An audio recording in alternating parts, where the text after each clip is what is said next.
going the distance with local sports. This is the X Sports Network.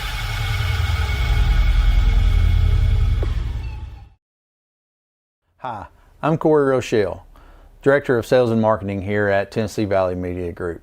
And first off, I want to say to all of our loyal customers, thank you. It's because of you that we're able to bring you all the games on the X Sports Network and all the weather coverage that you see here at Tennessee Valley Weather.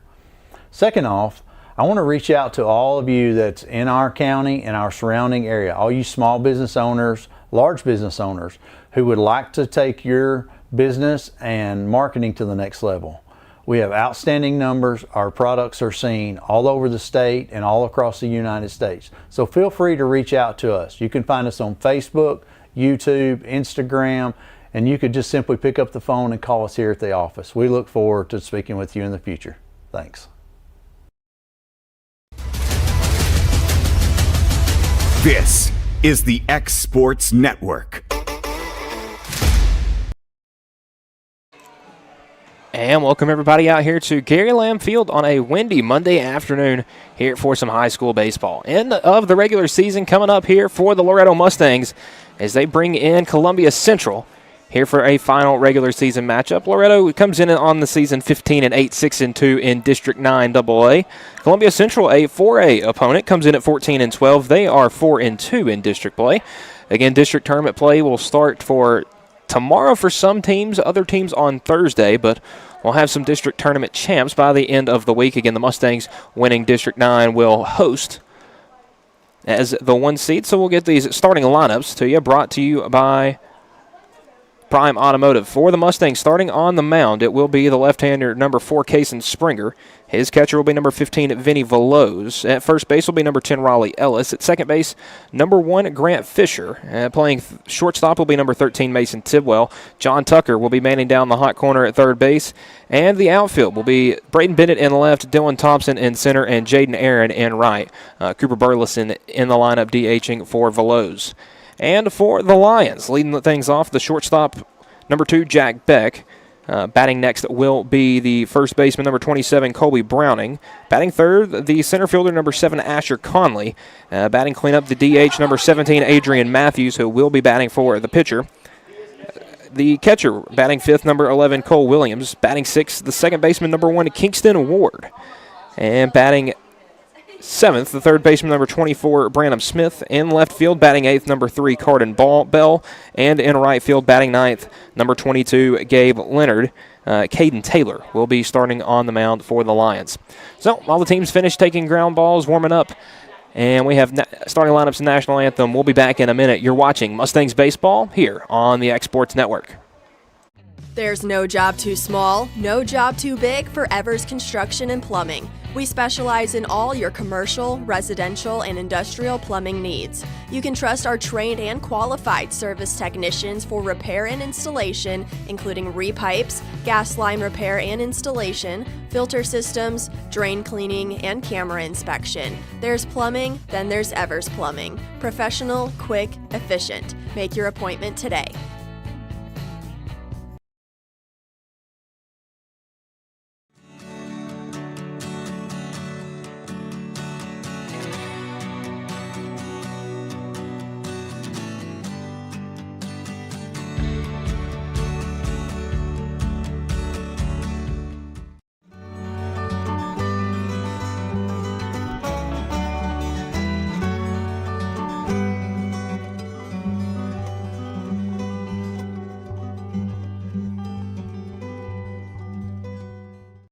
Comprehensive care with a compassionate touch. That will always be the guarantee at Encompass Healthcare in Etheridge, Tennessee. Whether you're looking for primary or urgent care, x-ray services, or weight loss treatments, the team at Encompass is equipped to serve your needs today. The doors are open Monday through Thursday from 8 to 5 and from 8 to noon on Fridays. Make an appointment with providers Kendra Brown, Tori Cox, or Ellie Brown today. That's Encompass Healthcare, located on Highway 43 North in Etheridge, next door to Chapman Tire. 'Cause when I cross that county line, just off Highway 49, it all makes perfect sense.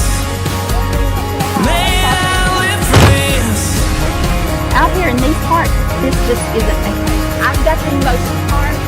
You right on in, my nearest 16.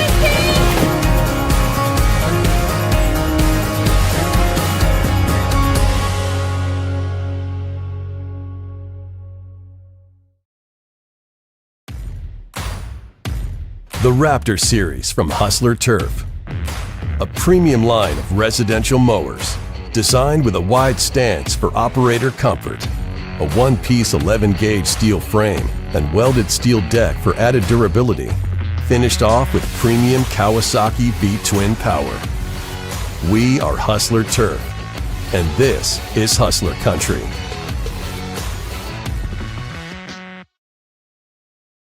Southern Craft Manufacturing is dedicated to creating the finest quality and greatest value products in the death care industry.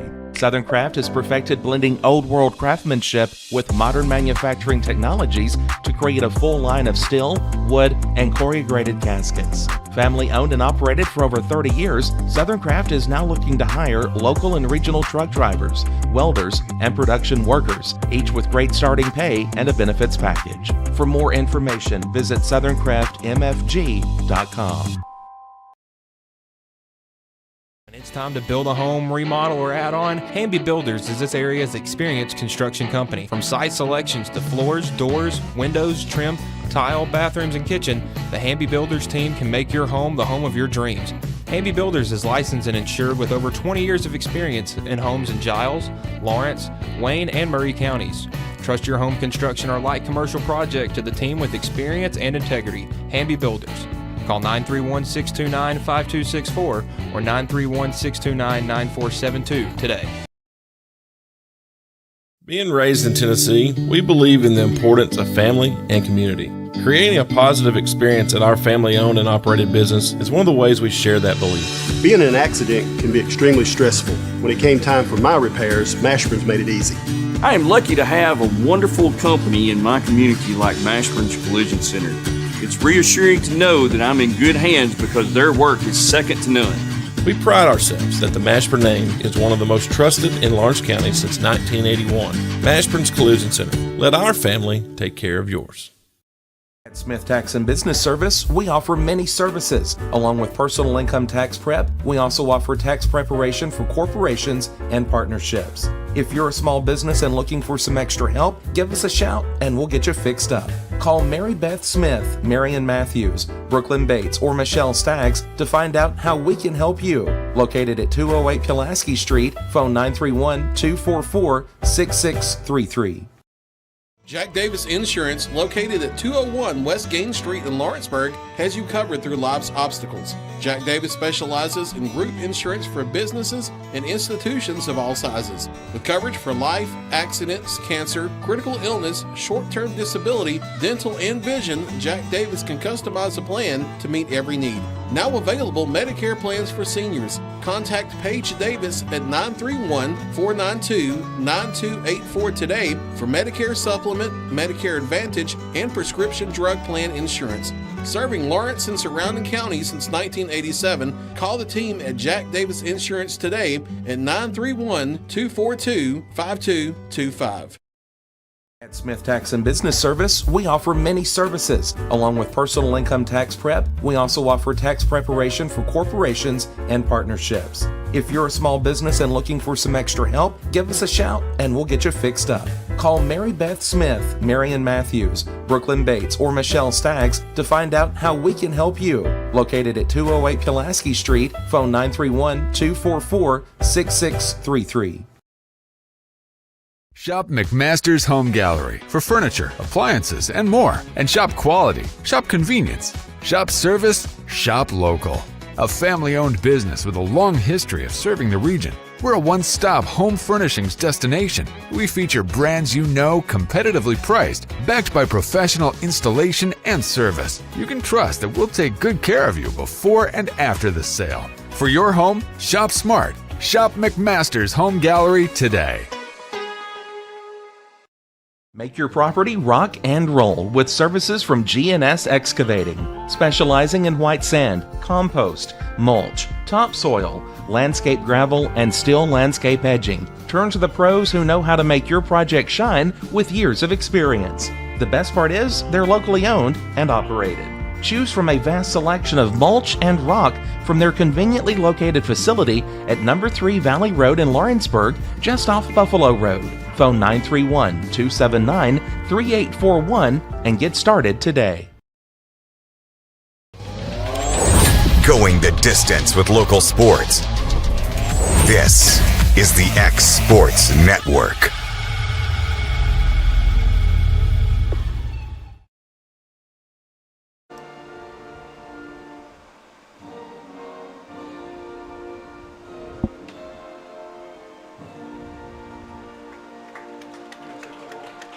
And welcome everybody back here to Gary Lamb Field. First pitch about to be underway here between the Lions of Columbia Central and your Loretto Mustangs. Again, Mustangs come in at 15-8 on the year. Starting on the mound will be Cason Springer. Now, not sure exactly how long Springer will go. Talking to Coach Zach Curtis before the game, I asked who's going to pitch, and he said everybody. So you should get to see a host of Mustang arms here against the Lions. Again, Springer on the year has had an excellent year on the mound. Comes in 5-0 on the year. This will be his 7th appearance, 5th start. He's thrown 28 2/3 innings, 11 hits, 2 runs, 1 earned, 54 strikeouts to 8 walks. And again, has a .24 ERA on the season. So definitely feel comfortable with him on the mound. The batting order for the Columbia Central Lions will go as follows. Jack Beck leading things off. The shortstop, Colby Browning. The first baseman batting second, Asher Conley. The center fielder batting third. And Beck, heck of a baseball player. You'll see he coming up to the plate here in a moment. The senior's batting .408 on the season. Has a whopping 9 home runs, 28 RBIs, and is just dominant when he gets up to the plate. A big physical shortstop. You'll see 2 of those in this game, especially with Mason Tidwell manning down shortstop for the Mustangs. He also leads his team in home runs with 6.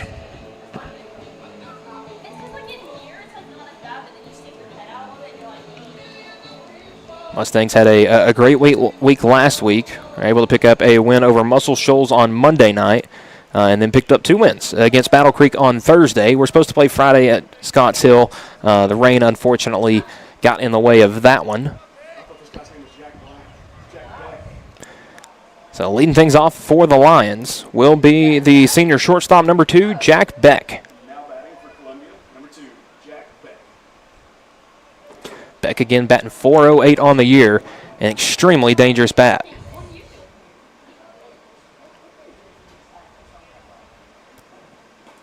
And we'll take a first pitch fastball for strike 1.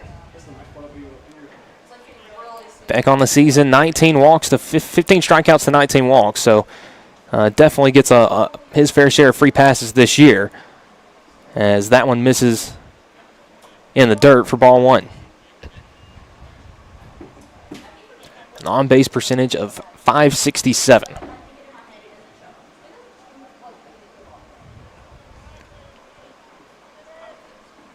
The 1-1 from Springer. That one lifted to left field, and it's going to get down the line for a base hit. Beck showing off the speed. He is rounding first, heading for second, and he's going to be there with a stand-up double. An excellent piece of hitting from the Lions shortstop. And the leadoff man on.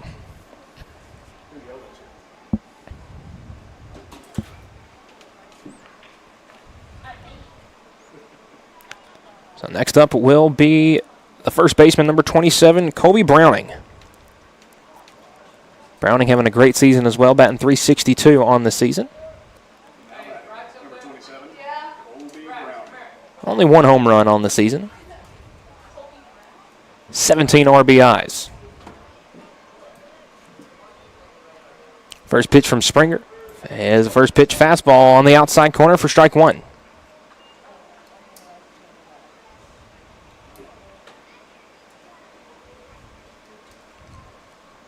Browning has also walked more than he struck out this year. 17 walks, only 14 strikeouts.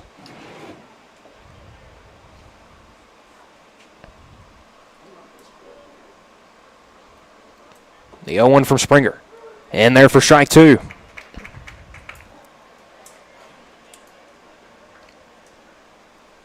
So Springer working the strike zone early.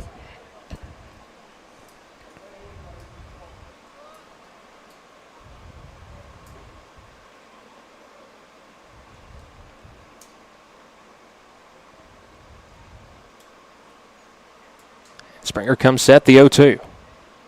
Swung on in the dirt, missed. I'll say a drop third strike, throw down to first will be in time. Beck stays put at second. And a big first out, a strikeout. Again, strikeouts brought to you by Lawrenceburg Marine, the first for Springer. One down in the first. That'll bring up the center fielder, number 7, Asher Conley. Conley, a junior, batting .378 on the year, 3 home runs. Has 15 RBIs.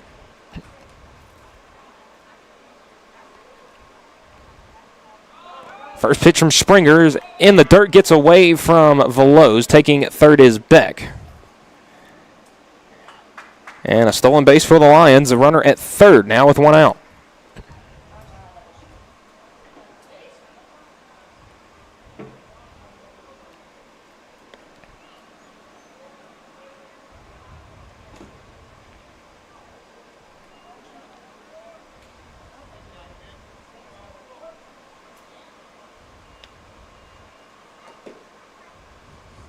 And swung on and missed. Another good fastball there from Springer.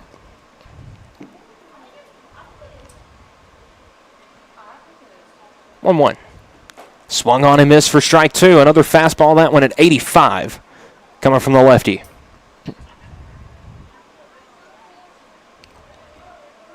Time called by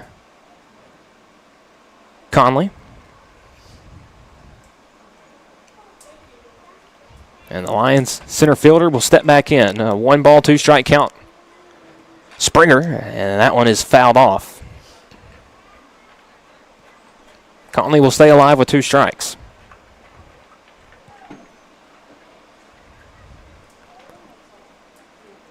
Adrian Matthews, the DH on deck for Columbia. The 1-2. That one in the dirt, ball 2. Springer going off speed there, evens the count up, 2 balls, 2 strikes.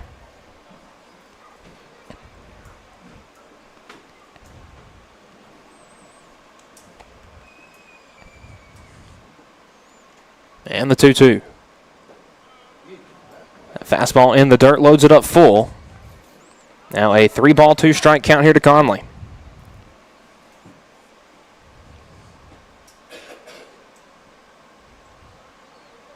Payoff pitch. Swung on and missed. Another strikeout for Springer. Back-to-back strikeouts. That's another strikeout brought to you by Lawrenceburg Marine. 2 down.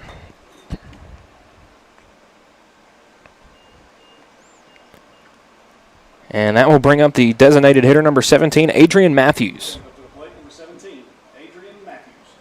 Matthews batting .211 on the year. Has 2 home runs, 14 RBIs.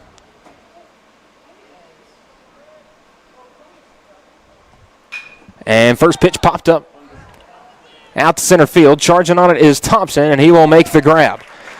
So, in spite of the leadoff double, 3 straight outs by the Mustangs defense, and their bats will come to the plate when we return. You're watching Mustangs baseball here on the X Sports Network.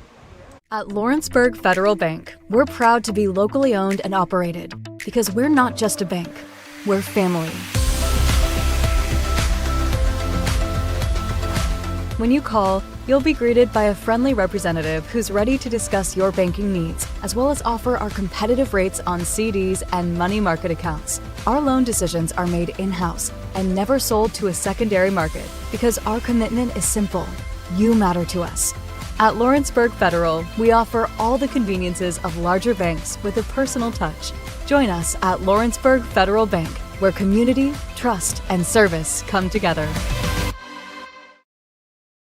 Flooring sets the tone throughout your home. For flooring that makes the right first impression, start by choosing us, Floored by Justin. A one-stop flooring destination. Our new location stands alone for unequaled customer service and selection. Owner Justin Story's mastery of custom hardwood inlays means every room can have a custom look.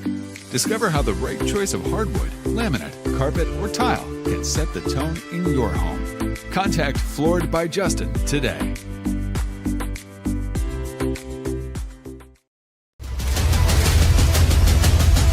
This is the X Sports Network.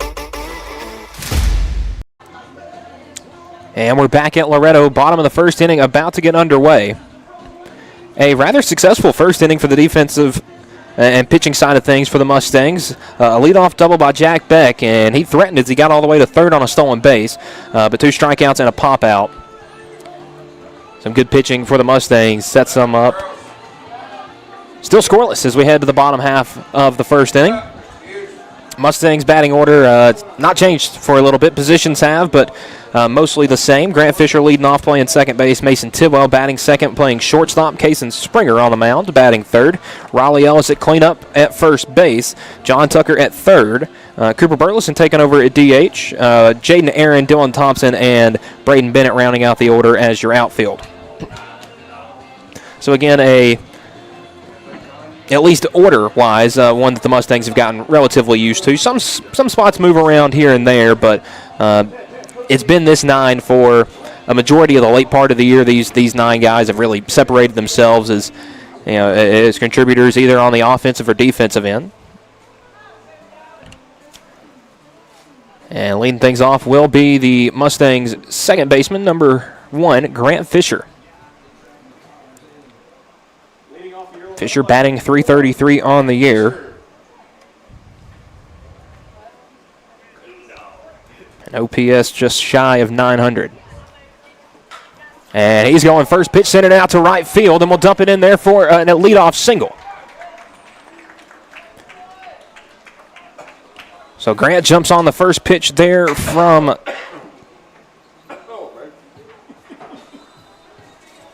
Taylor.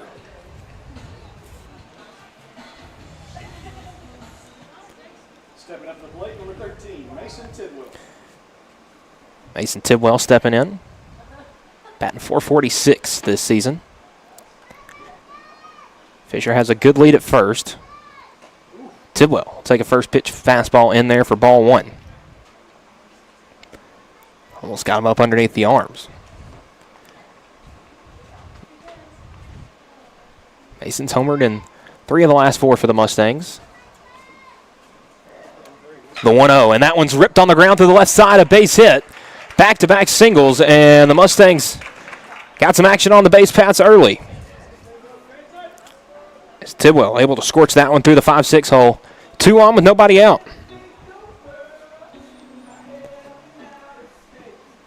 That'll bring up the dangerous Cason Springer. Cason on the year batting .407. 17 walks to just 5 strikeouts at the plate. And comes to the plate with 2 on and nobody out here in the first inning. That pitch from Taylor will miss outside for ball 1.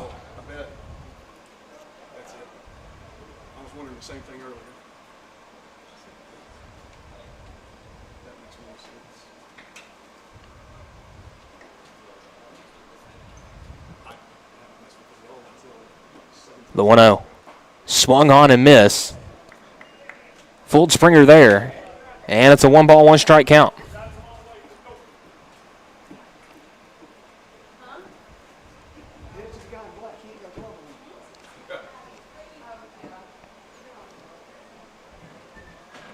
Tidwell at first, Fisher at second for Cason Springer. And a 1-ball, 1-strike count here with Taylor.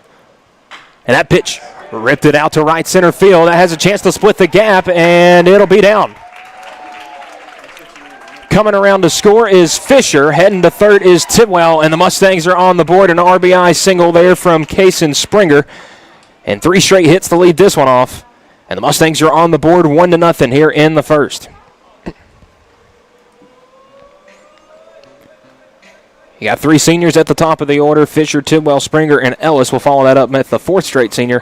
But those 3 lead things off, each with a single.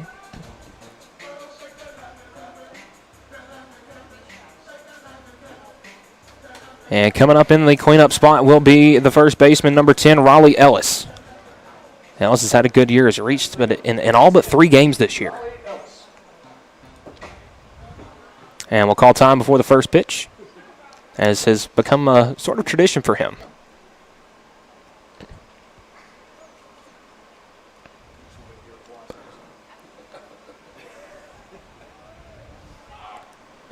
First pitch, runner taken off for second is Springer.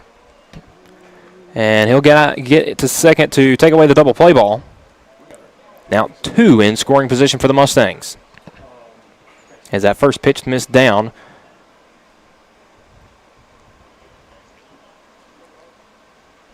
The 1-0. Ellis swung on and missed for strike 1.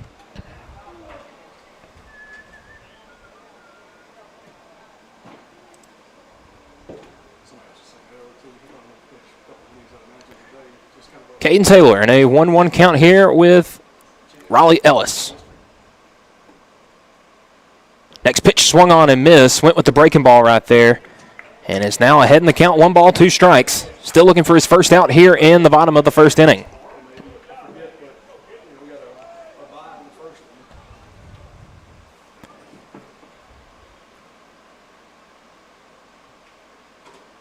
One and 2. Taylor's pitch will stay high and inside for ball 2. Ellis spinning out of the way of that one. Raleigh only been hit by 1 pitch this year. And he'll be granted time there. 2-2 count. Runners at second and third.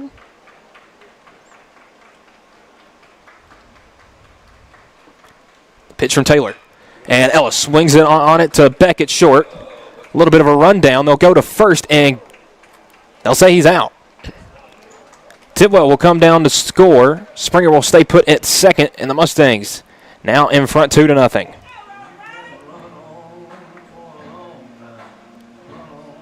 An RBI for Ellis, but he is out number 1.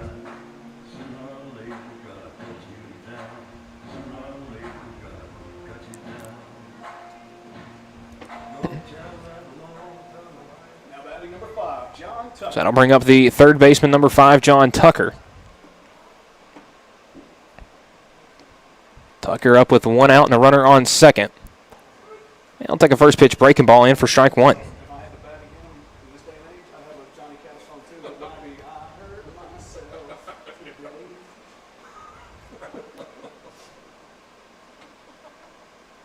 The 0-1. In there for strike 2, the fastball. Tucker's been a little all over the lineup this year. He's played, I believe now, quite literally every spot in the infield, and has also pitched a good bit this year. He's 4th on the team in innings. Now an 0-2 pitch here from Taylor. And that one lifted out to left field, got under it. Wind is pushing out to left, but won't be able to do anything with that one. Springer stays put at second. So just allowed out there for Tucker. So 2 down here in the first, as that'll bring up the designated hitter, number 11, Cooper Burleson.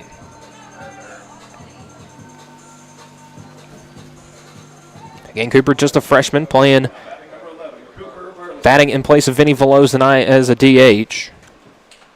He's in the lineup sometimes as a corner outfielder. He's also played some second base, played some third base. And we'll take a first pitch fastball from Caden Taylor down for ball 1.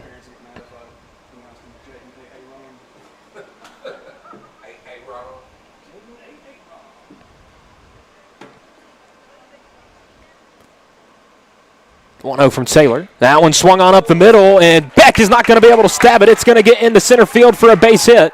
Coming around to score is Springer, and the Mustangs out to a 3-0 lead. An RBI single from Cooper Burleson, the 4th hit of the inning, and the Mustangs now a 3-0 advantage.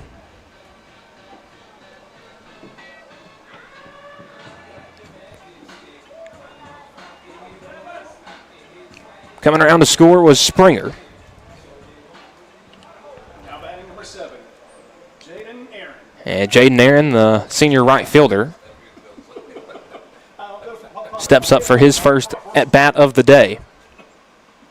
And he goes first pitch swinging, sends one out to center field. Chasing that one back to the wall, looking back, and that one's gone! Jaden Aaron jumped on the first pitch. And that ball is not going to be seen again tonight. A 2-run shot for the senior, his 3rd of the year. which now jumps him into second place on the team, and it's now a 5-0 Mustangs lead here in the first.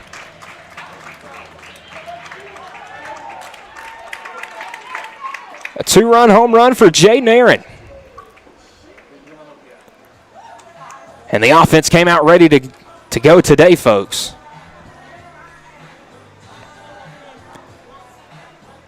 Burleson comes around to score from that as well. The 5th hit of the inning for the Mustangs. So 2 outs. Dylan Thompson. He goes first pitch, swing and miss for strike 1. Again, you see a ball get out of here like that. And again, wind was blowing out to center, but I'm not sure if he needed much help on that one, as Thompson fouls that one away 0-2.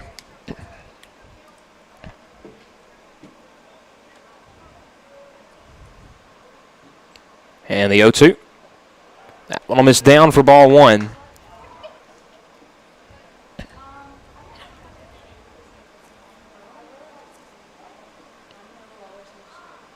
Taylor, the 1-2. Swung on and missed for strike 3, and that will do it for the first inning. But the offense came ready to play for the Mustangs. 4 hits and capped off by a 2-run home run from senior right fielder Jay Nairn. The Mustangs will send their defense back out for the top of the second. When we return, you're watching the X Sports Network. Summit of Lawrenceburg is the premier senior and assisted living community in the region. The Summit makes it home for you or your loved one with diverse suites that welcome and encourage community, plus gathering spaces, neighborhoods, daily activities, and a wonderful staff that supports you every day. Hi, I'm Tara Blue. I'm the new director of the Summit, and we would like to invite you and your family to come and tour our facility. We would love to see you here.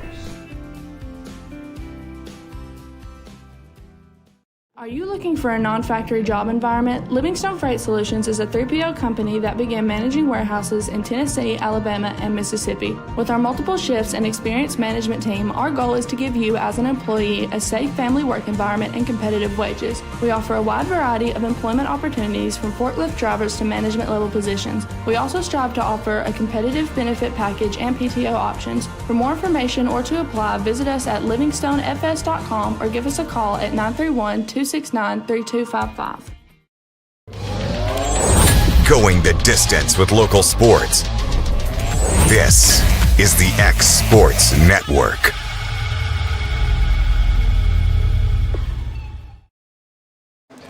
And we're back here at Gary Lamb Field. Must be running a sweepstakes, hit a home run, and you get the pitch. Jay Nairn is in for the Mustangs now, next in their conveyor belt.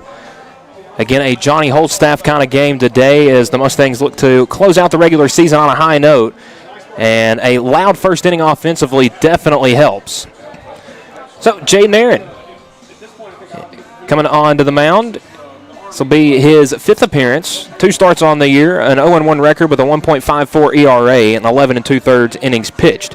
Has given up 6 hits, 7 runs, only 2 of them earned, 7 strikeouts to 10 walks. Aaron has been a very valuable relief pitcher. Again, not sure how many innings he had in his career coming into this season, but looks like he's been one his whole career from the looks of things this season. In spite of that 0-1 record, has done a great job for the Mustangs this season, and first pitch will miss high for ball 1. 5, 6, 7 due up for the Lions. Cole Williams, the catcher, will lead things off. And next fastball misses in the dirt for ball 2. Aaron running up at 80 miles an hour right there.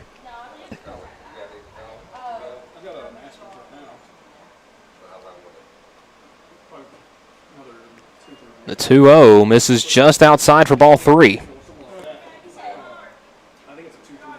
And Aaron in danger of allowing a leadoff base runner, as that 3-0 skips in for ball 4.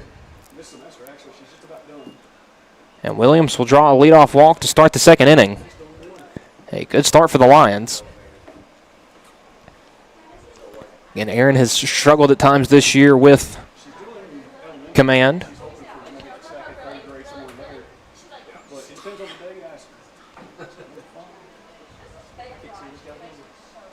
And stepping in will be the second baseman, number 1, Kingston Ward.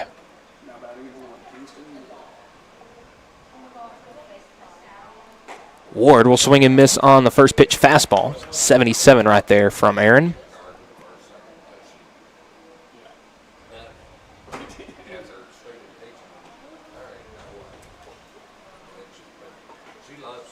The 0-1 misses upstairs for ball one.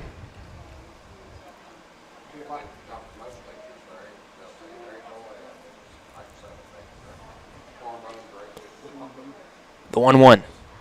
Swung on a miss for strike two. And Aaron ahead in the count. And a 2-strike count at that. 1 ball, 2 strikes. Here to Ward.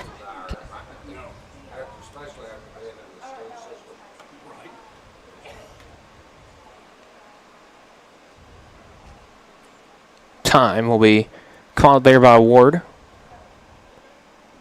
Again, Aaron being very patient on the mound.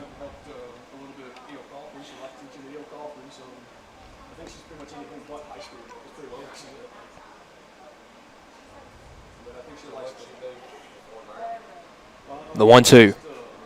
Swung on, foul, tipped into the netting. And Ward just got a tip, just got a bit of it, but enough to stay alive. The third baseman, number 24, Branham Smith, on deck for the Lions. Aaron, quick pick to first, won't be in time, as Williams able to get back. Actually, they have a courtesy runner in for Williams. That'll be number 6, Ethan Sisk. The 1-2, a bit of a half swing, and that one will get out of play.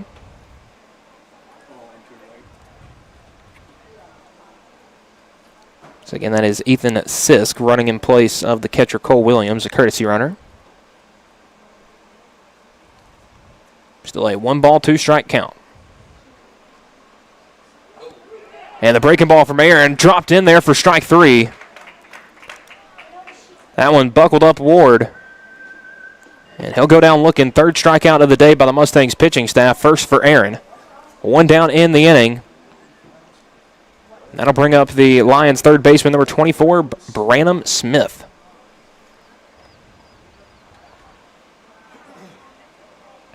Smith, just a freshman. We'll see the first pitch and rip it foul down the third base line. Other than the home run, that may have been the hardest hit ball we've seen today. And again, if Smith wants to hit a home run, now would be the time. Wind is whipping out to left field. The 0-1. Taken in there for strike 2, the breaking ball.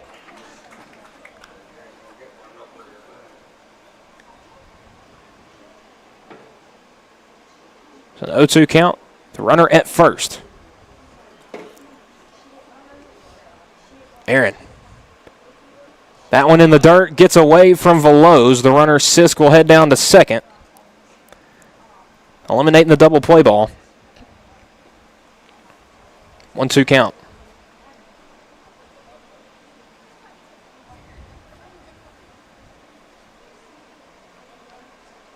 So the 1-2 from Aaron. That one misses for ball 2.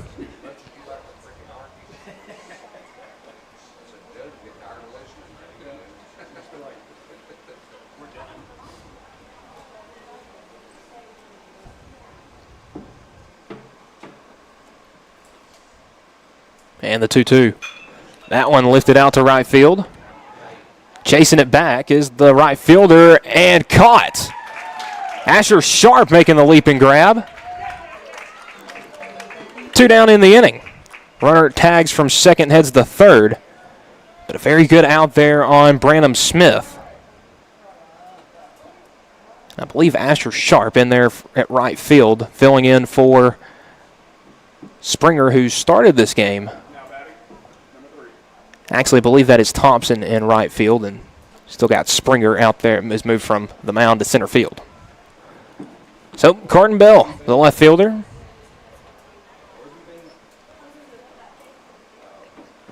Steps in for his first at-bat of the day. And Aaron starts him off with a first pitch fastball. That's going to be fouled out of play.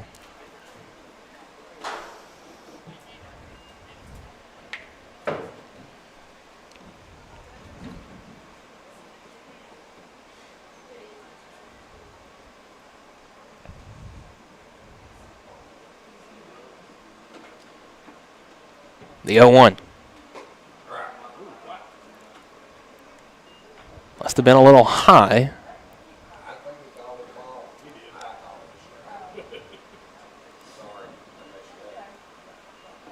The 1-1 misses upstairs for ball 2.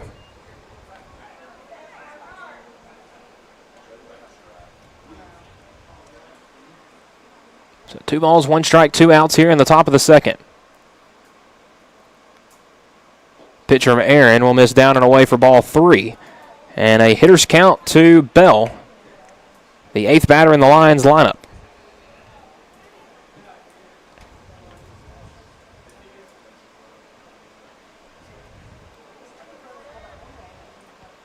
(3-1). Swung on and missed for strike 2. Now loads the count up full on Bell.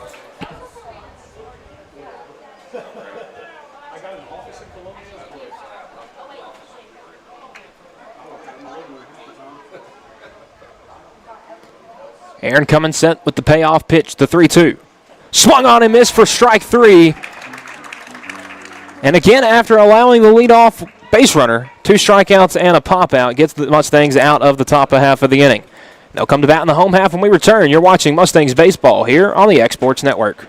Bring your outdoor dreams to life at Loretto Nursery and Landscaping. This one-stop shop can help you get your project done from start to finish. Go see for yourself. They have a wide variety of plants, from tropicals to ferns and trees, plus hanging baskets. What they have to offer goes beyond what looks good. They also supply concrete, mulch, compost, and drainage culverts. Don't forget about their on-lot buildings and chicken coops. You think that's all? You can also stop by to fill up your propane tank. Loretto Nursery and Landscaping has you covered. Stop by 409 South Military Street.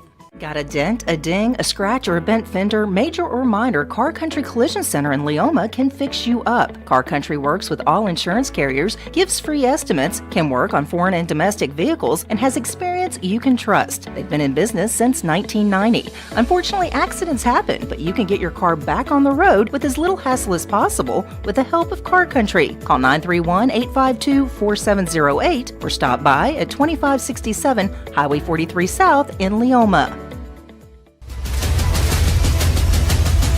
This is the X Sports Network. The outfield lights on a bit early tonight at Gary Lamb Field as it's turned into an overcast night, but the radar looks clear for right now. Again, storms expected overnight tonight and tomorrow night. But hopefully we'll be able to get this full game in tonight.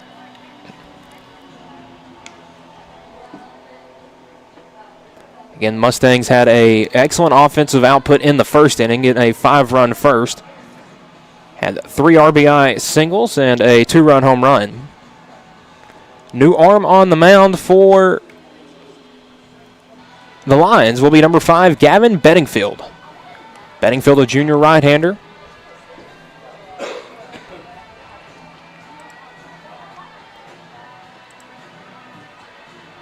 Looking for some stats real quick. Bedingfield, a 3.71 ERA, 11 appearances on the season. He's thrown 34 innings, which is 3rd on the team.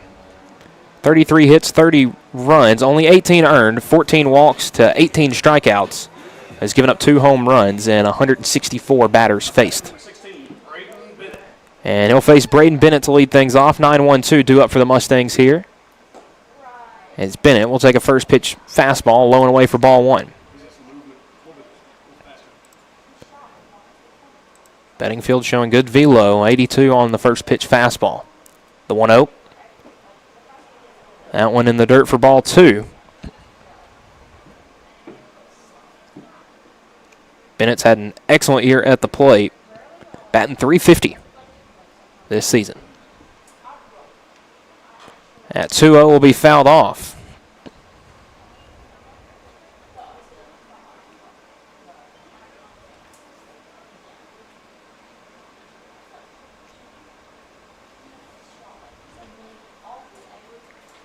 The 2-1. That one in the dirt, ball 3. Now a 3-ball, 1-strike count. Again, looks like Columbia Central trying to do what the Mustangs do and just throwing some of their higher inning guys out there to get sort of a bullpen look. 3-1. That one swung on at the shortstop, Beck, pardon. Throw over to first in time, and a 6-3 putout. Sits down Bennett, the leadoff man for the Mustangs. So we turn things over to the top of the order for the Mustangs second baseman, number 1, Grant Fisher. Fisher a single and a run scored his first time around. Now batting number 1, Grant Fisher.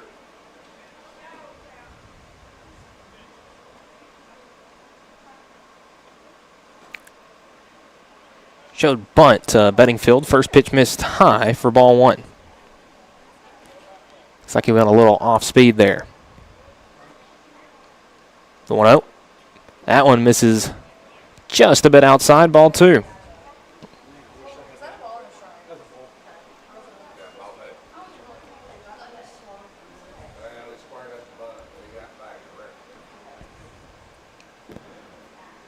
So 2-0 to Fisher. Swung on and missed on the fastball. Bedingfield had him fooled right there. Now a 2-1 count.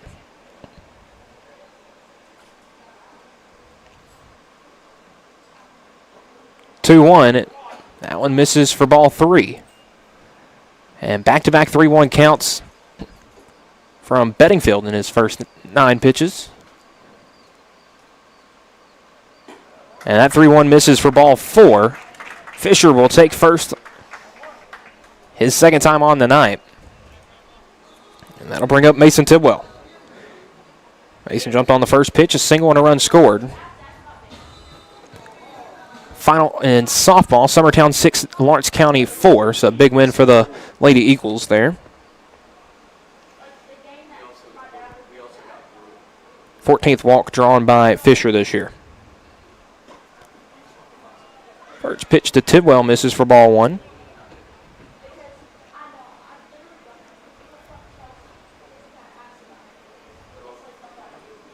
Again, Columbia Central 4-0 against teams in Lawrence County this year. As Bedingfield's 1-0, slap through the left side, and it's going to get through a base hit. Tidwell copies exactly what he did his first time up. And the Mustangs shortstop back-to-back base hits for him. 2 for 2 on the day. Runners on first and second with 1 out. That'll bring up Kason Springer. His second at-bat of the day. His first one an RBI single. A stolen base, came around to score. Stepping up to the plate, number 4, Kason Springer. Again, that's Springer base hit, was able to score Fisher and advance Tidwell from first to third. Exactly the same situation he was in just an inning earlier. And he goes first pitch swinging, and that one's fouled off for strike 1.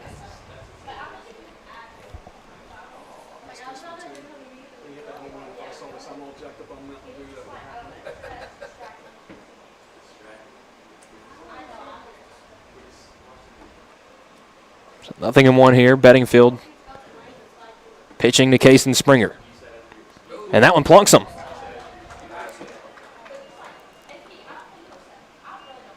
Springer will trot down to first. The bases are loaded. Springer, only his second time being hit by a pitch this year. And that'll bring up Raleigh Ellis. Ellis, an RBI ground out his last time up. But with the bases loaded and 2 outs, my guess is the senior would like to send one for a ride right here. And again, the wind whipping out to left field for this big right-handed bat. And he'll take a first pitch fastball almost in the other batter's box. Called for strike 1.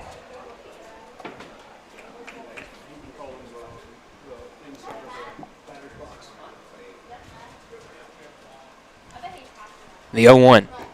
Same location. And that one called for ball 1. Maybe even a little more inside. Now Bedingfield, a big fastball guy. So that definitely gives Ellis a pitch he can send. The 1-1. Oh, a really good scoop right there by the catcher, Williams. Just keeps that one in front of him, but misses for ball 2.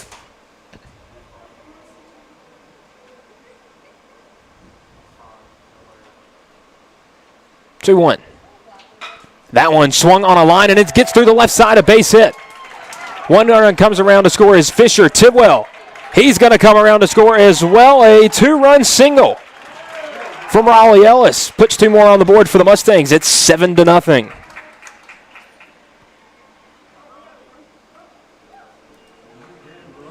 So Ellis already his 3rd RBI of the day.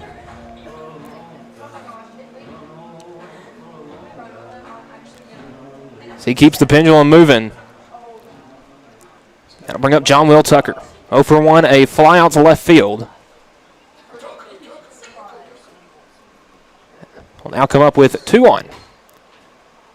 First pitch misses for ball 1.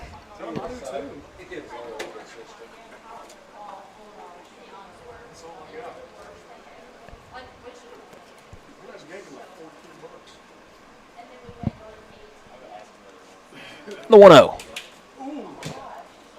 Pitch inside there on Tucker. He swings and misses for strike 1.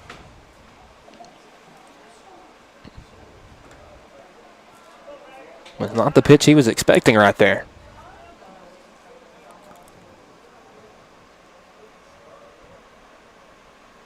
The 1-1. Taken outside for ball 2. That one may have been a little low as well.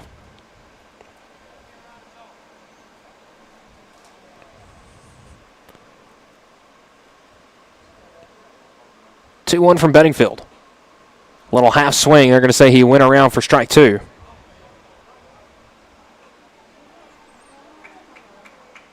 A 2-ball, 2-strike count here to John Will Tucker with 1 out and runners on first and second. You got Ellis on first, Springer standing up on second. The 2-2. Swung on and miss, a big strikeout number 2. First strikeout for Bedingfield, second of the day on the Mustangs pitching staff. And that'll bring up Cooper Burleson. Burleson the DH and RBI single and a run scored his first time around. Would love to dump another one into right field.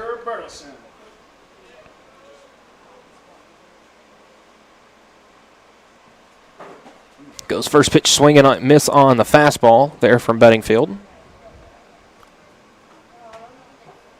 Bedingfield not huge strikeout numbers on the year, only 18 on the season. The 0-1. Swung on and missed for strike 2. Has 19 if you count the strikeout of Tucker earlier, and maybe working on number 20 right here.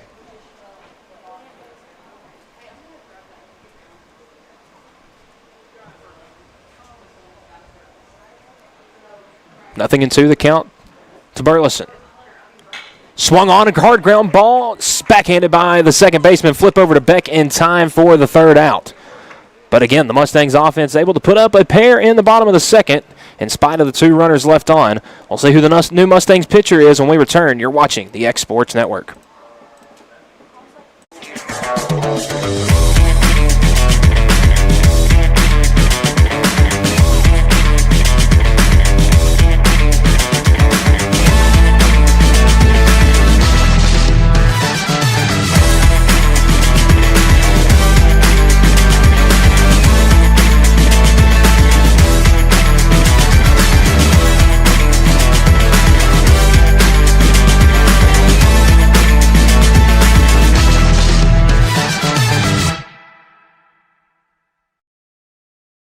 What really matters during the ball game, we realize when it comes to sports that seasons begin and seasons end. There's an ever-changing to a new season. In Ecclesiastes 3 and verse 1, there is appointed a time for everything. There's a time for every event under heaven. Life has its seasons. But one thing that does not change is Jesus Christ. The Bible says He is the same yesterday, today, and forever. Put your trust, confidence, and obedience in Him. And that message brought to you by your friends at the Leoma Church of Christ.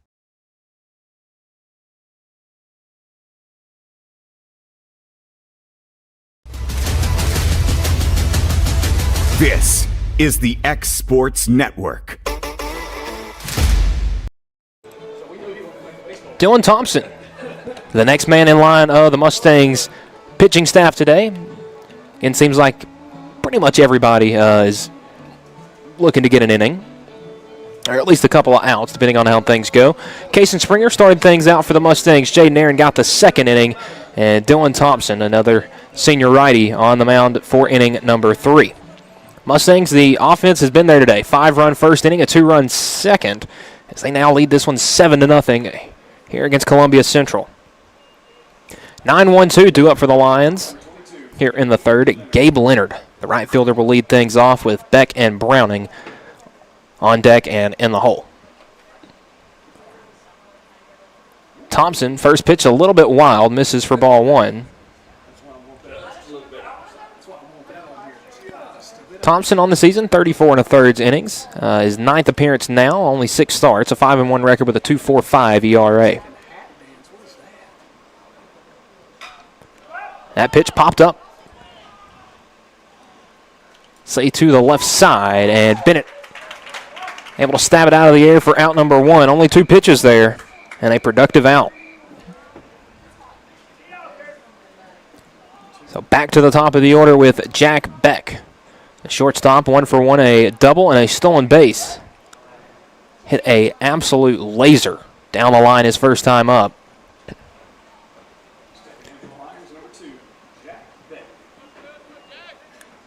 And again, that wind really whipping out to left right now. And this right-handed bat, 9 home runs on the year.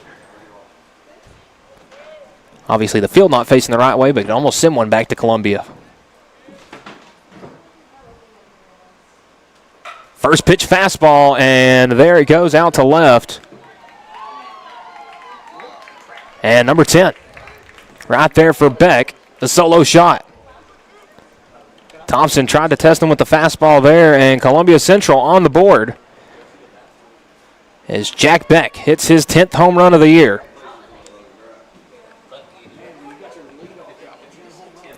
Again, that wind really whipping out to left, and probably didn't need much on top of that one.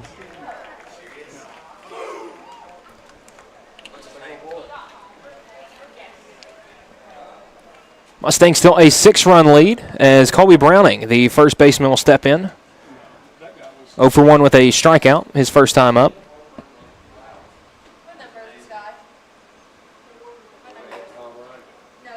And that fastball missed outside for ball 1.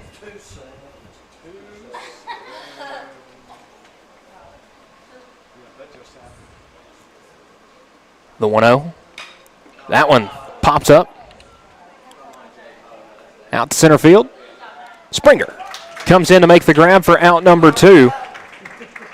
So Thompson getting a lot of fly balls. Those 2 went in his favor. There's now 2 down here in the third. The center fielder, Asher Conley, due up with 2 outs here in the third inning. Struck out his first time up.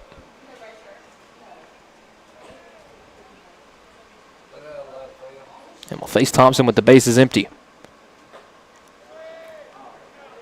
First pitch went off speed right there, missed for ball 1.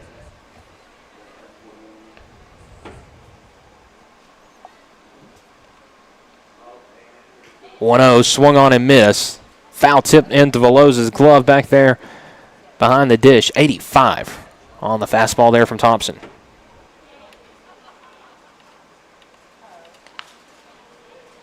The 1-1. I'm going to say just inside for ball 2.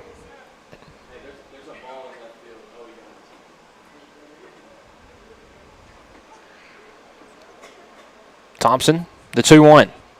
Swung on and missed. Another fastball. Strike in there for strike 2. And now a 2-ball, 2-strike count with 2 outs here in the third inning.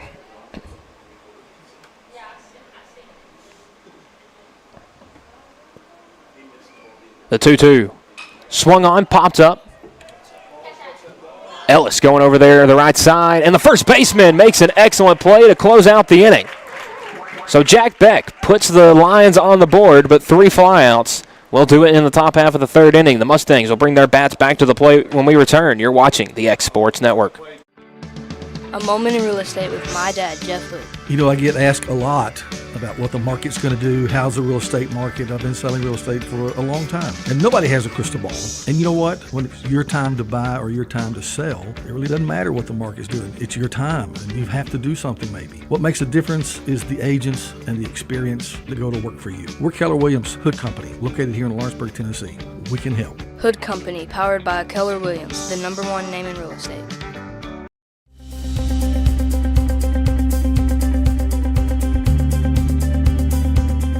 Arctic Air keeps your home or business comfortable. For more than 20 years, we've provided outstanding residential and commercial services through southern Middle Tennessee. Whether you need assistance with your heat, air conditioning, preventive maintenance, or anything in between, trust our reliable team to get the job done. We'll take the time to figure out your specific needs and recommend what we believe is right and best for your situation. We've been using Arctic Air for over 15 years now. Their service is great, they're here when we need them, and their prices are competitive. They take the worry out of the heat and air so I don't have to. Arctic Air. When you need us, we'll be there.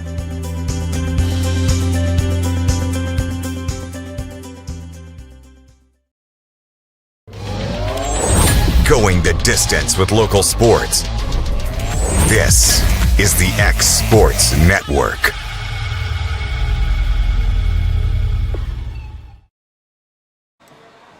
So the Lions keeping up with the Mustangs in the one pitcher an inning that we have going on today. Branham Smith, the third arm on the mound for Columbia Central, looks to stifle this potent Mustangs offense. Again, a 5-run first inning, a 2-run second. And they look to keep things going here in the third. It'll be 7-8-9 due up for the Mustangs. Aaron Thompson-Bennett will face Smith. Again, a loud 1-run on the board put up by Columbia Central back in the top half of the inning. Let's say, pardon my scoreboard up there on the screen hadn't changed yet, but in the top half of the inning, Jack Beck, the shortstop, man, just made the catch on the throwdown out there. A deep fly ball out to left field, a home run. So each team with one. And leading things off for the Mustangs, well, it's that man with the home run. Started out in right field, moved to the mound. So I'm just going to say positions I'm going to have wrong all night with the amount of arms going in and out of this game. So Jaden Aaron started the game at right field, has caught some this year. He's 1 for 1, a 2-run homer back in the first. We'll face Branham Smith, who starts him off with the first pitch breaking ball that misses low and away for ball 1.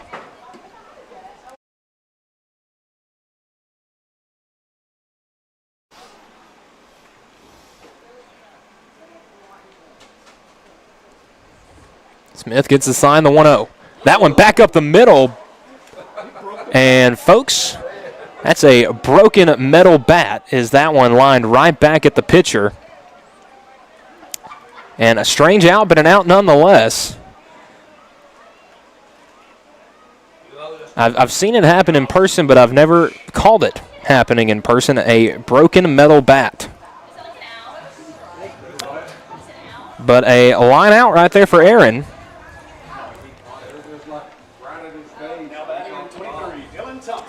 Dylan Thompson up now, 0 for 1 with a strikeout.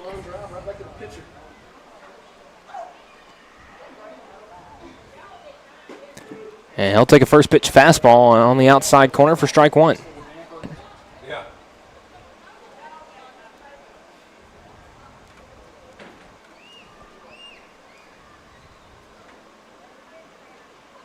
The 0-1. That one swung on foul. 83 miles an hour on the fastball from Smith.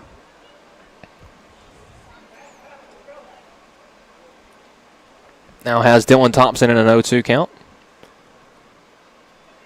The pitch. Swung on and missed for strike 3.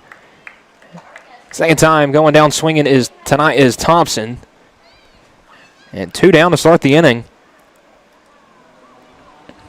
As we go to the bottom of the order with the left fielder, number 16, Braden Bennett. Bennett over one with a ground out back in the second. Wait a minute. Now batting number 16, Braden Bennett.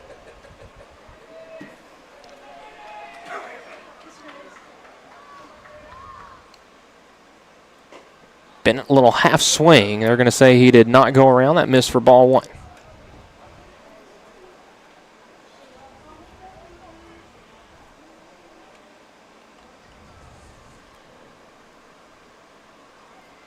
Smith coming set to 1-0. That one swung on, fouled. Smith, the freshman, thrown 37 1/3 innings this year. It leads the team in innings. Also leads the team in strikeouts. And given the amount of innings, is also the least in walks. So stats would say this is their ace. And he's looked like it out of the pen. The 1-1. Swung on and missed for strike two. Sped Bennett up with the fastball right there. And Smith looking for a 1-2-3 third inning.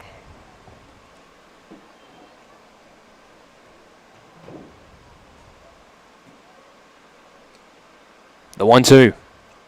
Breaking ball just misses high. Pitch a little in as well. Evens count up 2 balls, 2 strikes.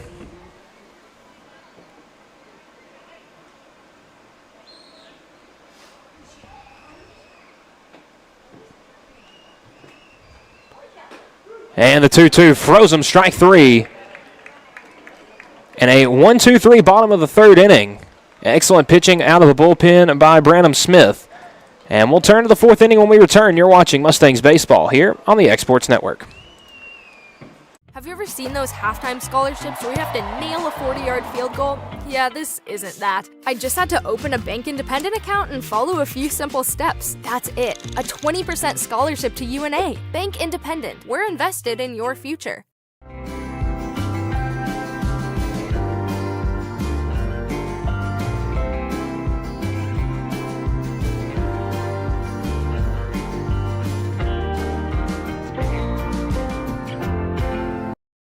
Volco Auto Supply in Lawrenceburg has a legacy of being a family-owned and operated company. Since 1927, our business has grown and evolved into today's one-stop source for all your automotive supplies. But in that time, one thing has stayed the same, and that's our commitment to our customers and their needs. At Volco Auto Supply, you'll find everything for your car, truck, or even fleet of vehicles, but with good old-fashioned customer service the way it needs to be. That's Volco Auto Supply, 416 Buffalo Road in Lawrenceburg. Visit VolcoAuto.com. Going the distance with local sports. This is the X Sports Network.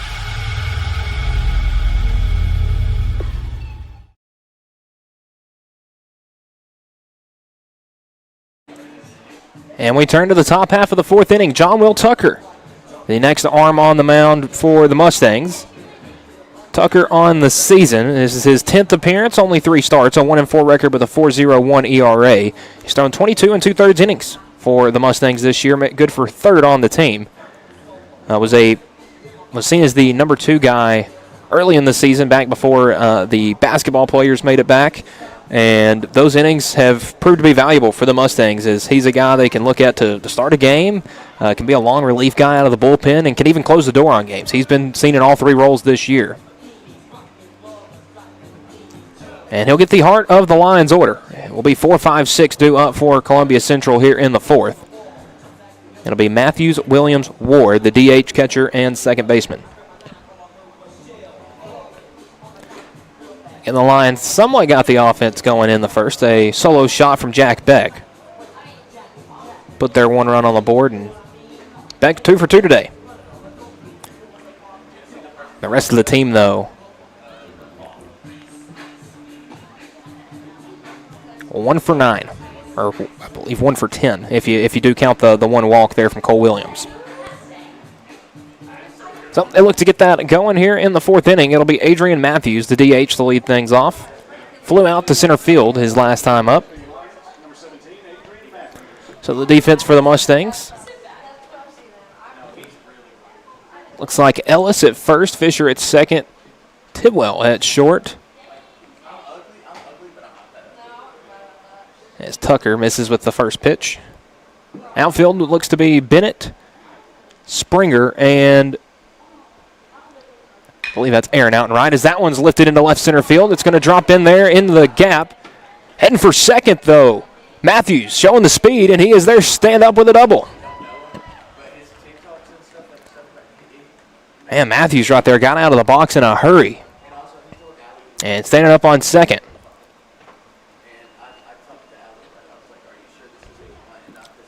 Cole Williams, the catcher, due up. Was able to reach on a walk his first time up.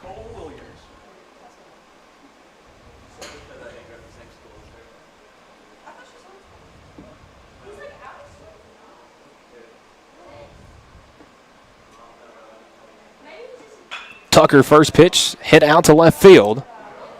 Chasing it back to the wall, and it's out of here.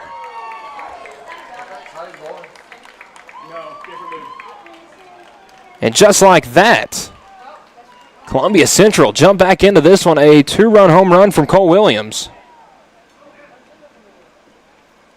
A double and a home run later. It is 7-3 now.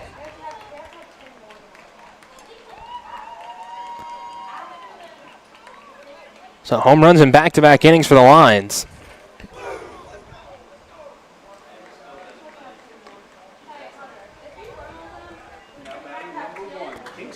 So I'll bring up Kingston Ward, the second baseman, 0 for 1 with a strikeout.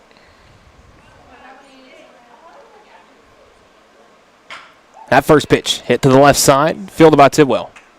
Throw across the diamond is a bit wide, and an infield single there from Ward. Make it 3 straight hits. It's Tucker having a bit of a rough go of it here.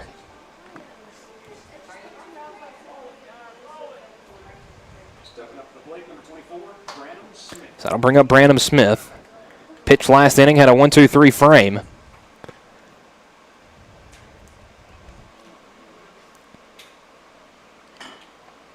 And that hits him.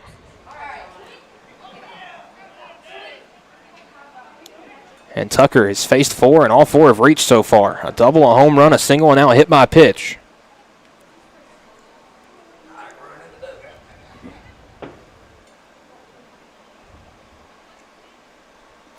As the Lions will turn to the left fielder, the 8th in the batting order. Number 3, Cardin Bell. Bell struck out to end inning number 2. Now up with a big opportunity here in the 4th, with nobody out and runners on first and second.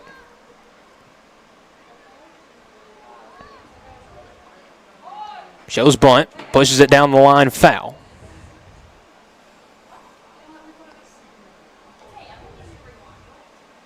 Tucker able to get a strike there.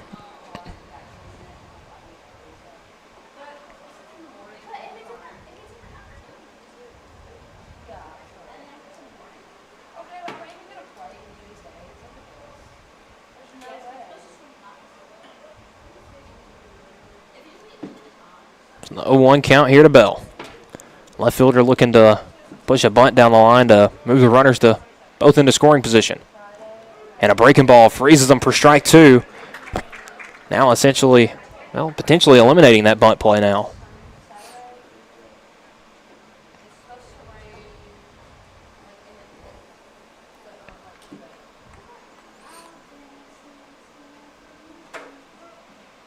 Time called and granted to Bell. So he steps out now down 0-2 in the count.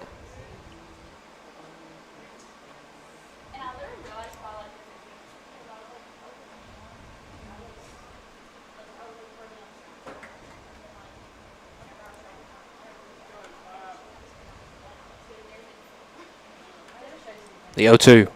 Swung on, line foul down the left field line. Count remains 0-2.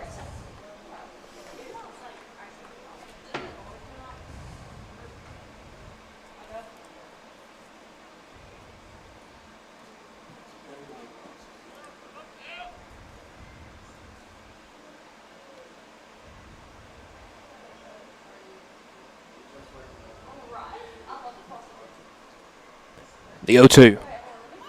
Pitch inside, misses for ball 1. Bell batting 111 on the season, only 34 at bats.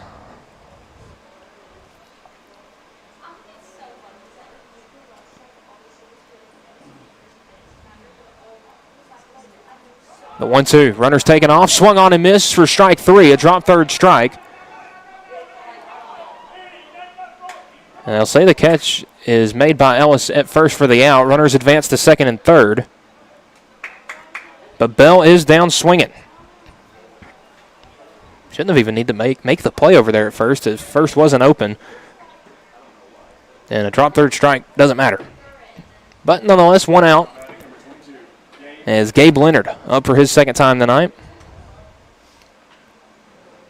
Leonard on the season batting .229.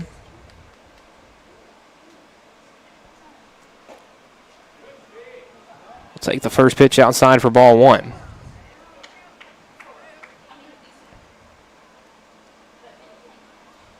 Does lead the team in strikeouts. And the 1-0 breaking ball in there for strike 1.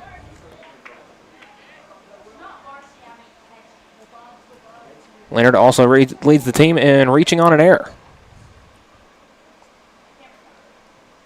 The 1-1. Little half swing. We're going to say he was able to keep it back. So ball 2.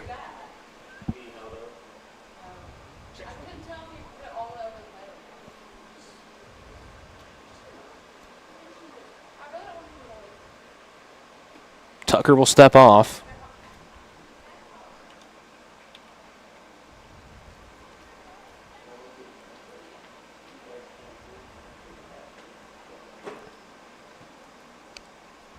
Now the 2-1 count. Pitch misses just up, ball 3. It's now a 3-1 count here to Leonard with Beck threatening at the top of the order. 3-1. In there for strike 2.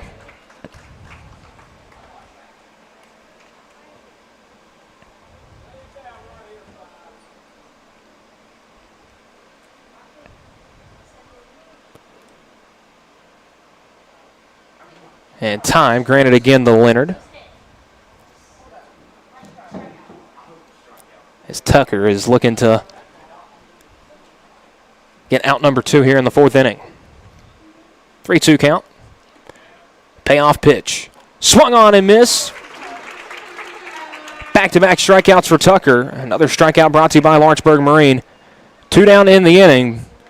But we turn things over to the top of the order in Jack Beck, and not even going to consider that one. They're just going to let him walk down to first with the intentional walk. And again, he is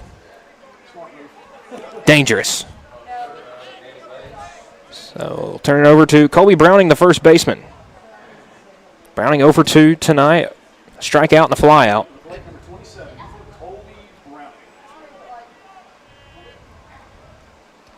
And honestly, with as well as he's done so far tonight, I wouldn't be surprised if Beck isn't just intentionally walked the rest of this ball game.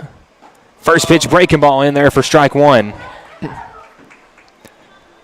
Tucker has that big looping curve.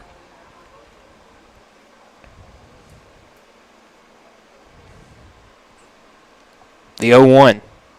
Goes with it again, drops it in there for strike 2.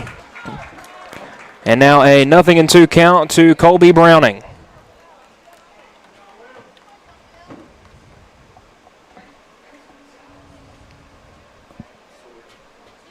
The 0-2.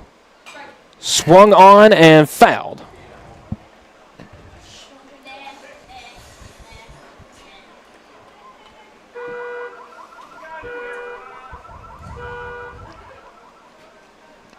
So no balls, 2 strikes here to Colby Browning.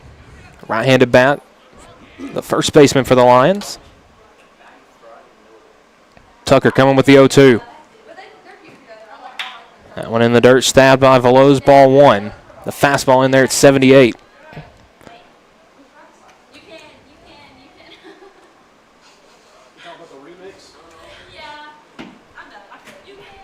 The 1-2. Breaking ball. Just misses for ball 2. Tucker wanted that one.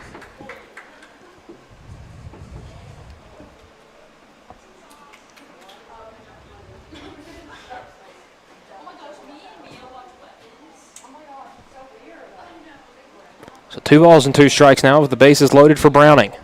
2 outs here in the fourth, the 2-2. Swung on foul. And he stays alive.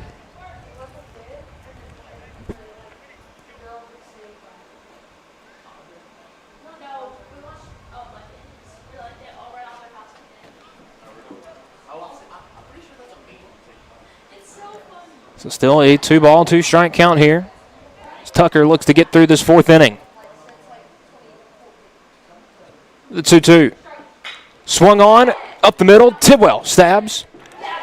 And is able to go to second for the force out. And Tucker is able to get out of the inning despite the bases being loaded. A 2-run inning for Columbia Central. A 2-run home run for Cole Williams. As they cut into the Mustangs' lead, the Mustangs will bring their bats back to the plate in the bottom half of the inning when we return. You're watching the X Sports Network. For over 50 years, Southern Tennessee Regional Health System Lawrenceburg has been a cornerstone of care in Lawrence County. From cardiology to orthopedics, general surgery, primary care, and women's health, we offer compassionate expert care close to home. Our ER is now stronger than ever with more providers, chest pain accreditation, and our newest Joint Commission stroke accreditation because every second matters. Generations have trusted us for compassionate care and medical excellence. Faster, trusted, accredited. Emergency care with hometown heart. LUS is committed to our customers, from providing and maintaining energy-efficient utility services to friendly, helpful customer service. LUS is there. At LUS, we're always challenging everything we know, every day. We strive to improve efficiency and reliability while focusing on our responsibility to our customers and the community. It's our promise to provide dependable service to our customers every time. Because we don't just work in Lawrence County, we live here too.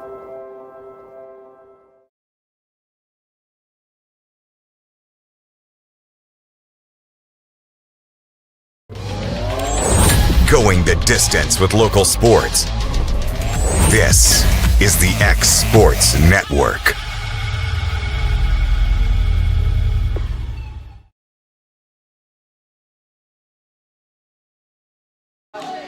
And we are back here for the 4th inning.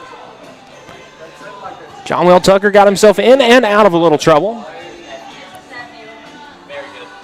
Looks like there may be a new arm on the mound again for Columbia Central. It is. And that will be number 22, Gabe Leonard. Leonard had a plate appearance back in the bottom half, or the top half, of the 4th inning. It was a strikeout victim of Tucker. And now will be the 4th different pitcher on the mound. Leonard on the season has thrown, if I can pull up the pitching stats real quick.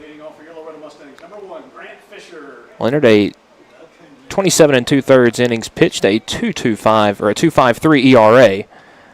And he'll have to take on the top of the Mustangs order, 1, 2, 3, Fisher, Tidwell, and Springer. Fisher, though, swings and misses on the first pitch.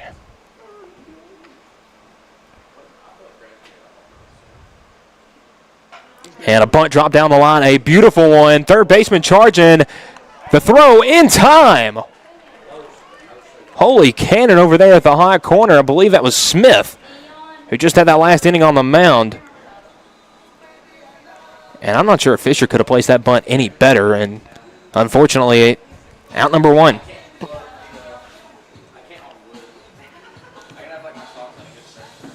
So 5-3 on the put out there. That'll bring up Mason Tidwell. 2 for 2. 2 singles. Takes the first pitch breaking ball upstairs for ball 1.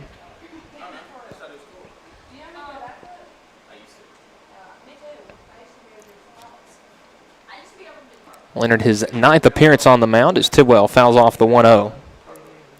Again, a 2.53 ERA. Has pitched 27 2/3 innings, 26 hits, 16 runs, only 10 of them earned, 17 strikeouts to 8 walks. Has given up 1 home run and 122 batters faced. And next pitch This is for ball 2.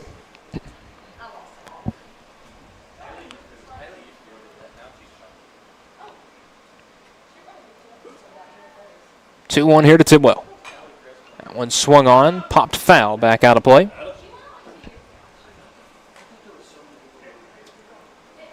Again, the next time the Mustangs will be in action, it will be district tournament play. They will be here on Thursday night at 6, I believe is the slated start time as of now. And they will face the winner of Community and Forest, who are playing in the district play-in game tomorrow. The 2-2. Popped foul out of play. So Tidwell stays alive with 2 strikes. And this battle here with Leonard.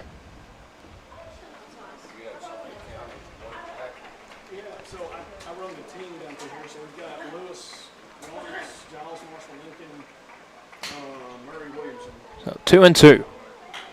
And Tidwell skies that one to left field.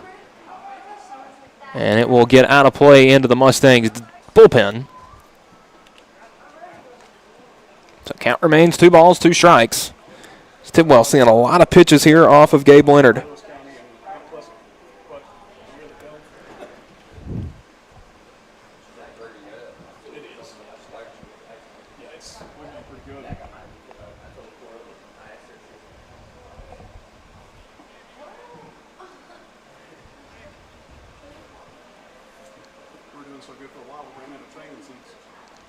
Still 2-2 to Tidwell. Leonard. Breaking ball stays upstairs, ball 3.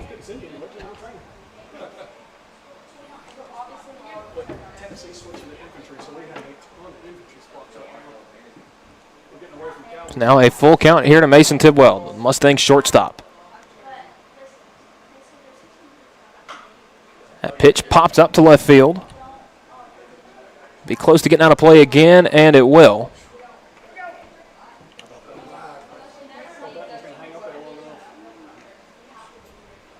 So Tidwell stays alive here. The 3-2 count.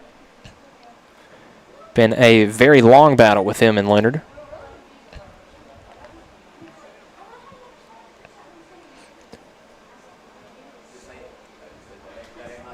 Curious to see who each team goes with in these last couple of innings. Again, most high schools would say they have 3, maybe 4 starters. Obviously, to make it through the typical 4-game week is the 3-2. Popped up from Tidwell.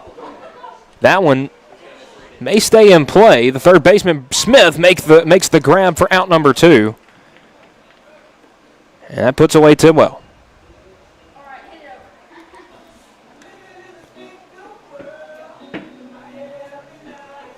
So Tidwell goes down for out number 2, and that'll bring up Kaysen Springer.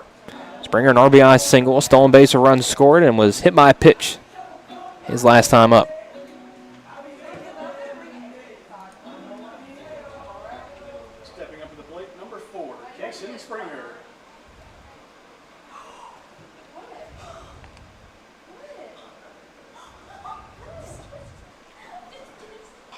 And he goes first pitch swinging and fouls off the first pitch.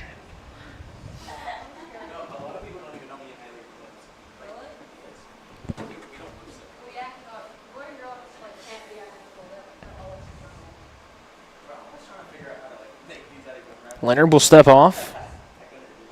He's had a productive inning. Got Grant Fisher to ground out to the third baseman off a bunt attempt. A beautiful bunt at that, but great defense by Smith. And then Smith, over there at third base, is able to get a pop-up from Mason Tidwell on about pitch 10 of the at-bat, and a breaking ball in there from Leonard for strike 2. Now a 0-2 count to Springer. Started the game on the mound, 1 inning, gave up a 1 hit, 2 strikeouts, and since has been in center field. The 0-2. Misses low for ball 3, or ball 1, pardon.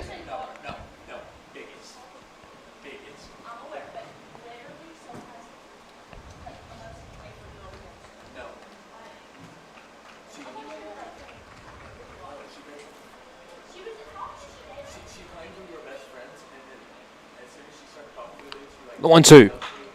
That one swung hard down the right field line and just foul by maybe about 5 feet. As that would have for sure been a double for Springer. And the Mustangs' 6th extra base hit of the day, or pardon, the 2nd extra base hit of the day.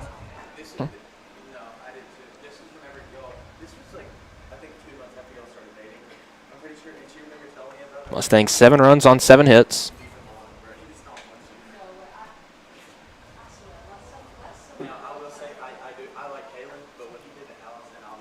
And the 1-2 from Leonard.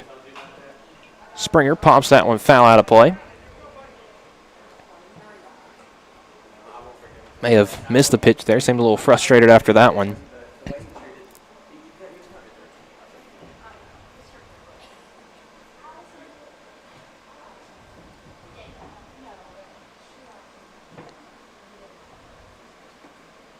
Leonard taking his time. Now the 1-2.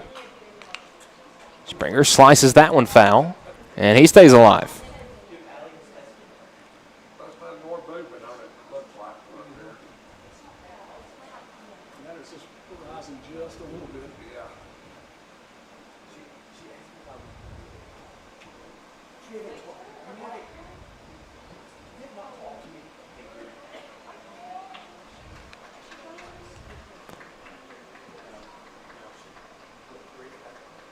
Leonard coming set the 1-2. Misses outside for ball 2.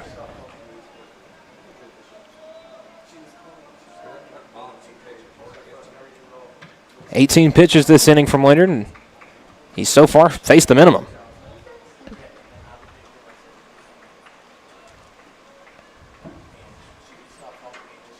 The 2-2. In there for, they're going to say that one inside, ball 3.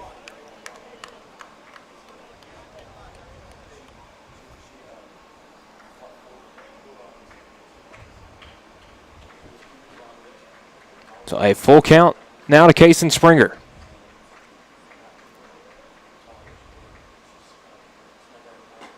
That pitch in there for strike 3. Froze him for the 3rd out of the innings. So back-to-back 1-2-3 innings offensively for the Mustangs. And we'll turn it over to the 5th inning when we return. You're watching Mustangs baseball here on the X Sports Network. Looking for a new home built with quality you can trust? At Mid-10 Homes, we don't just build houses, we build the place your family will call home. We take pride in our look, specializing in custom homes and offering new home sales because we're from here too. Locally owned and serving Lawrence County, Tennessee. From blueprints to finishing touches, our quality and attention to detail is next to none. Call owner Dylan Brazier today at 931-279-1287. I'm Philip Heatherly. Proud to announce to you that I'm running for county executive in Lawrence County, Tennessee. I've lived here my entire life. I've always been a mechanic and a farmer.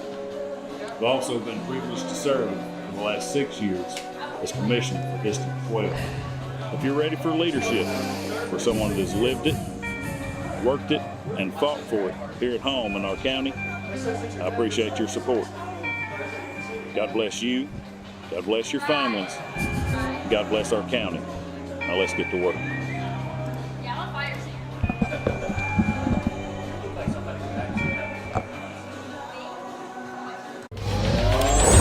Going the distance with local sports.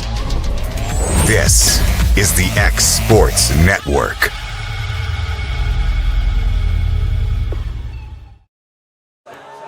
Cooper Burleson, the 5th pitcher of the night for the Mustangs, has actually pitched against Columbia Central this season. Got the start over April 3rd on Good Friday.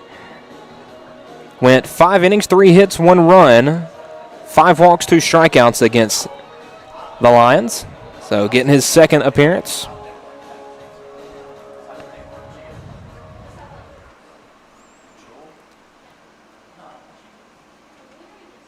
It will be 3-4-5. Heart of the order due up for the Lions. Asher Conley, the center fielder, 0 for 2, a strikeout and a pop-out. Will face Cooper Burleson. Starts him off with a first pitch fastball that misses low and away for ball 1.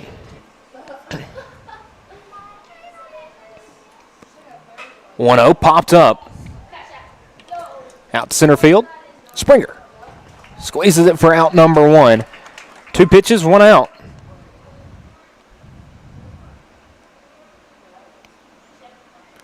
As we turn to the cleanup batter, number 17, Adrian Matthews. Matthews, the DH in this ball game, had a stand-up double. Came around to score. Just one batter later off the 2-run home run from Cole Williams, who's on deck. Burleson starts him with a first pitch fastball at 81 that misses for ball 1. Good velo from this Mustangs youngster. As that one misses, just low and away again. Ball 2.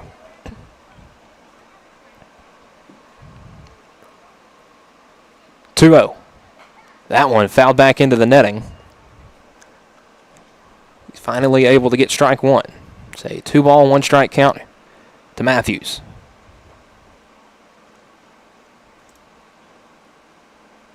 And Matthews batting .211 on the season. Takes the 2-1 inside for ball 3.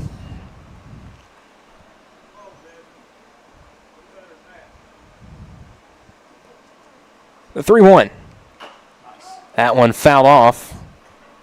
May have gone off of the leg of Aaron, who's now in the game catching. That's right, you tell him.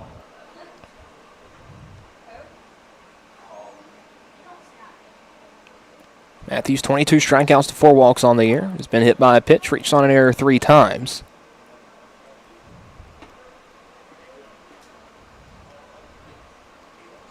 Now has a 3-2 count here to Cooper Burleson. Burleson's pitch. One swung on, foul. Again, Matthews is the DH, but has excellent speed. We saw him at that double in the left field when most players would have just taken a big round at first and gone back. He kept the pedal to the metal and was able to get to second standing up.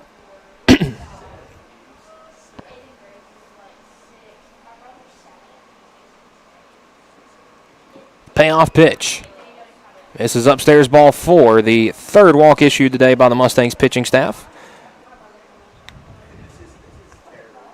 1 intentional. That was the, I guess, 2nd issued walk.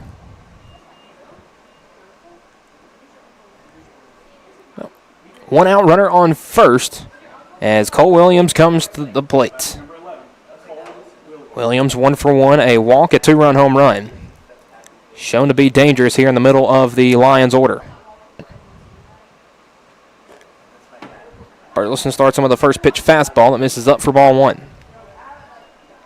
Double play is in effect with runner at first. A double play would get the Mustangs out of the inning. And those 3 seniors at second, short, and really the whole infield, even over there at third. A very good infield with, you can tell they've played with each other for most of their careers.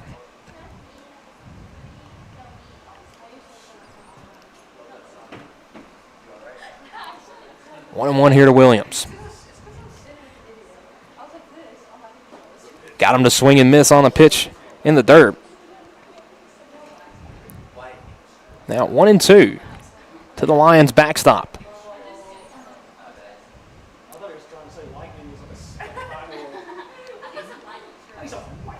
Big lead at first by Matthews. The 1-2 from Burleson. Swung on over the middle. Tidwell. Over to second for 1. Over to first for 2. Not in time. So Williams able to reach on the fielder's choice, and the runners will replace each other. But another out nonetheless. And it takes the speedy Matthews off the base paths. So 6-4 on the fielder's choice. Another courtesy runner for Columbia Central. That is Ethan Sisk running once more for Cole Williams. Ran for him the last time and came around to score a run. First pitch popped up on the left side. Close to the dugout and not going to be able to make the play over there. Tucker at third over there trying to make that play.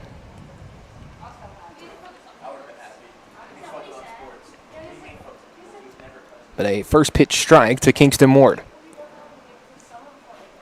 Ward, the second baseman, number 1, is 1 for 2 on the day. A strikeout and a single.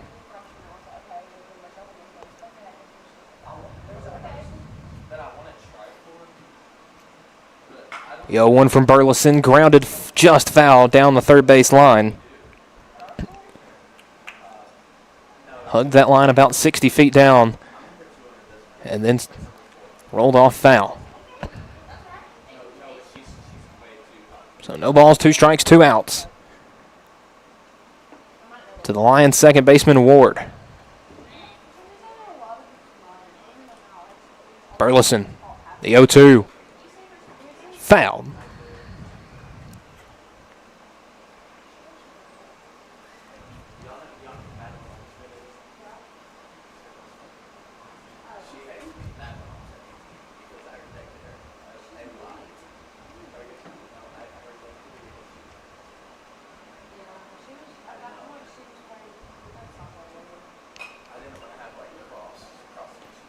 O2 fouled off once more by Ward.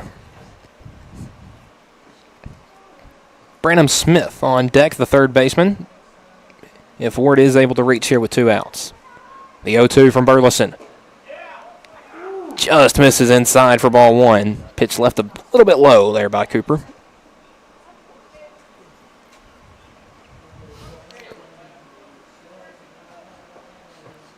Burleson 5th on the team in innings heading into this appearance as that one's popped up.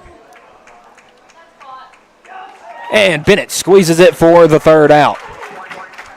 So, in spite of the walk, they're issued to Matthews.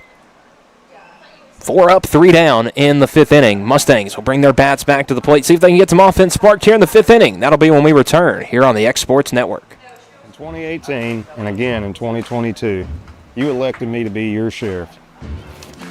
You elected me to lead with experience, fairness, and accountability. Since then, I've worked every day to defend your individual rights, protect your families and your property, and use your taxpayer dollars responsibly. Focused on results and committed to doing the job the right way. I'm proud of what we've accomplished together. Supporting and training our deputies, being tough on crime, fair with citizens, and implementing effective jail programs. I'm a working sheriff. Man, they just keep bringing out guys that have thrown like 25 innings this year, and we only have like 2 of those. Hey, Lawrence County, it's time to put your health first at the Healthy Loco Wellness Expo. Join us on Friday, May the 1st at First Choice Health from 8 to 11 a.m. or from 2 to 6 p.m. And we have something for everyone. We're offering low-cost blood work starting at just $10, plus free screenings for blood pressure, dental health, stroke assessment, while discovering the complete system of care that you have available right here in Lawrenceburg. And this year, we're even calling on all of our student athletes. They'll get to experience our new performance zone, where our students will get their free TSSAA sports physicals and learn about proper fueling and recovery from our expert physical therapists. We'll be located at 2121 North Locust Avenue. You can visit us online at southerntnlawrenceburg.com or give us a call at 931-762-6571. We'll see you at Healthy Loco Expert Care right here in Lawrenceburg. This is the X Sports Network. And welcome back to Gary Lamb Field, everybody. Home half of the 5th inning. The Mustangs will go 4-5-6 due up here in the order. Back-to-back 1-2-3 innings, though, as Gabe Leonard and Branham Smith, the last 2 pitchers that have been in the game for Columbia Central, able to sit down, well, 6 of the 7 seniors. Aaron Thompson-Bennett go down in the 3rd, Fisher, Tidwell, Springer in the 4th. And now Ellis, Tucker, and Burleson due up in the 5th, looking to get that offense back up and running. Again, the Mustangs scored those 7 runs in the first 2 innings. Would like to get some offense sparked here in the later half, just to get some insurance runs up on the board.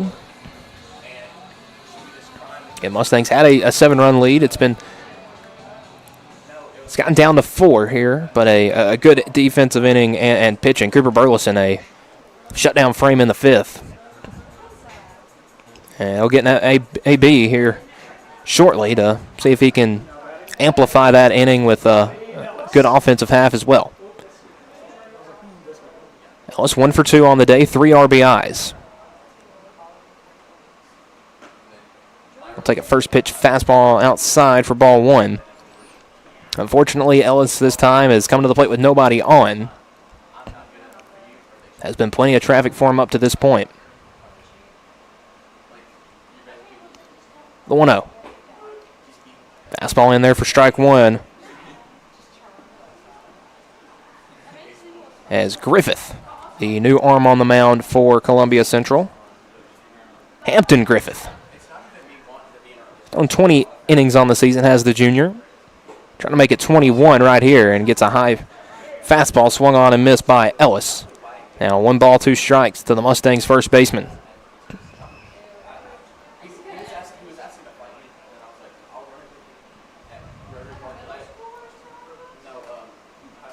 The 1-2. Fouled back into the netting. So Ellis stays alive. And Griffith on the year, 20 innings, 17 hits, 16 runs, only 9 of them earned, 11 strikeouts, 11 walks, and 98 batters faced. Has a 3.15 ERA. The 1-2 is scorched out to left. Ellis, did he get enough of that one? It's gone! Raleigh Ellis, the senior. Another big fly for the Mustangs. One more on the board. It's 8-3. Raleigh, his second home run of the season.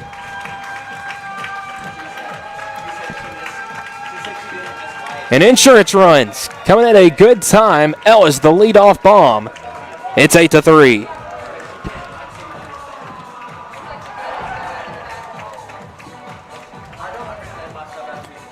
Again, Ellis exited the Lawrence County game last Saturday with an arm injury, but seems to be feeling fine there. His second long ball of the year. It's a handful of Mustangs now with more than 1 home run. You got Cason Springer with 2. You got John Will Tucker with 1. Mason Tidwell with 6. Jaden Aaron with 3.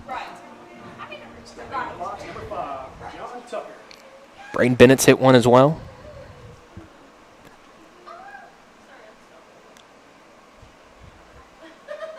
Tucker takes the first pitch fastball high and inside for ball 1.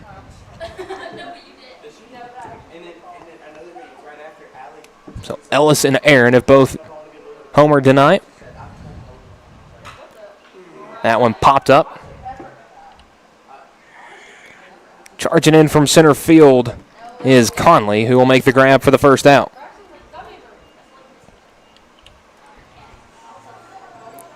So 1 down here in the inning.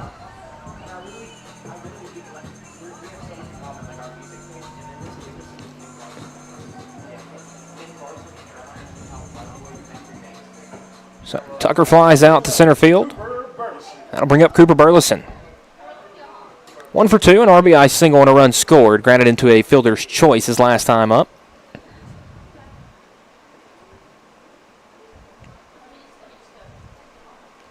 Facing Griffith for the first time.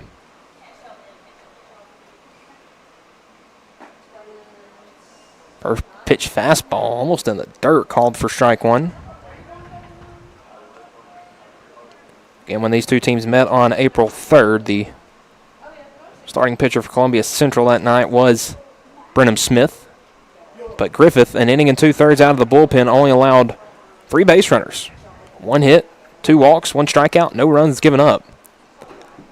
So the Mustangs have already won up to that performance tonight. The 0-2. Burleson a half swing. They're going to say he went around. And, pardon, no call from the whole plate umpire, so they'll say that one in the dirt for ball 1. Williams a little confused, and, well, I am as well. So he went for a tag on a pitch in the dirt. The 1-2. Right down the middle for strike 3, no doubt about that one. Burleson goes down looking, 2 down in the inning.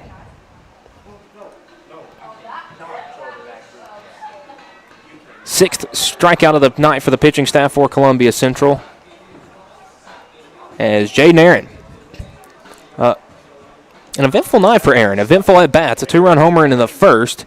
A line out to the pitcher in his second at bat, and also broke his bat.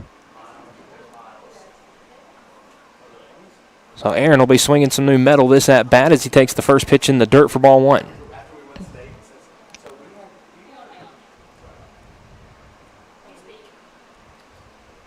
And again, the knob just kind of popped off the bat as Aaron pops that one up foul out of play. And dropped right on top of us. But again, just a weird instance. I mean, it kind of a pitch that jammed him up, and it kind of almost exploded like a wood bat. The 1-1. That one misses inside for ball 2.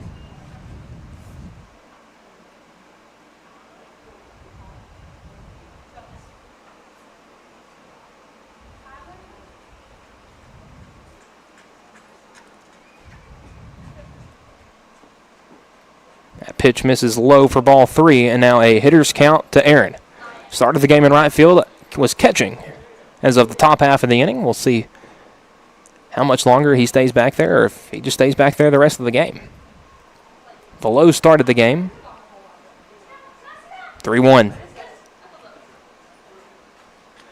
That one fouled off for strike 2. 3-2.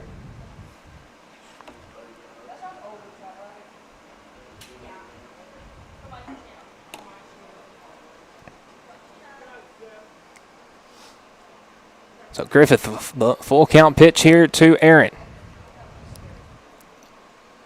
Comes set. Misses upstairs for ball 4. A 2-out walk. Drawn here by Jaden Aaron. Showed some true patience at the plate there. His 5th drawn walk of the year. Will be a courtesy runner coming in for Jaden Aaron. That'll be number 24, Kalen Goins. Again, Goins, one of those pretty much an everyday courtesy runner, whether it's for the pitcher, the DH, the catcher. Dylan Thompson, up for his 3rd at-bat of the night, 0 for 2 with 2 strikeouts. And we'll take a first pitch in there for strike 1.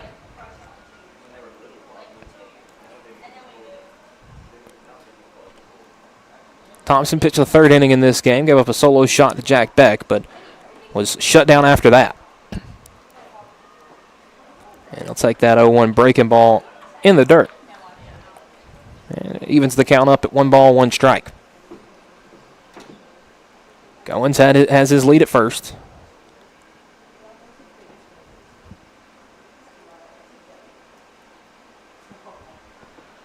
The 1-1. Real high and inside. Thompson had to get out of the way of that one.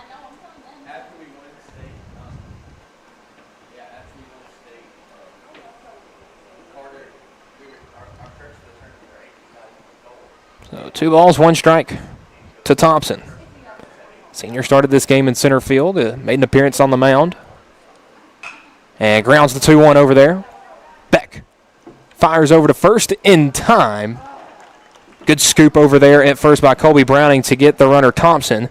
And that will do it for the 5th inning. The Mustangs get 1 more run on the board, due in part to a solo shot from Raleigh Ellis. And they lead this one 8-3 as we head to the 6th inning. That will be when we return on the X Sports Network.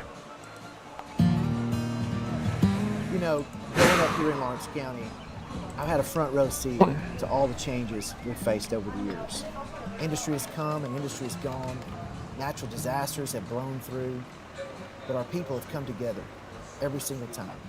Year after year, what rings true is always faith, family, and hard work. Over the past 4 years, our schools have flourished. We've invested in teacher raises every single year, which strengthened our schools. And we've committed over $12 million to safer and more modern facilities. Because the truth is, when we invest in our students, we invest in our future. And we've also taken on the work that just couldn't wait, delivering the largest road investment in our county's history. And I've personally fought for our utility district's right to provide clean, reliable water all across this county. So I promise, with your support, we'll protect our farmers, we'll protect our values, and we'll keep building a stronger Lawrence County. Every family, every future.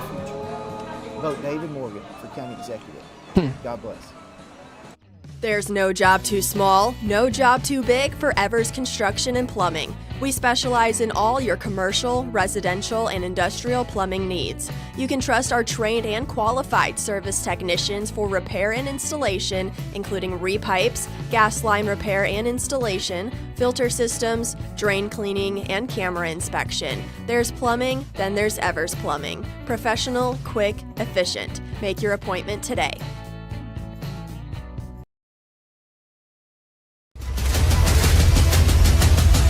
This is the X Sports Network.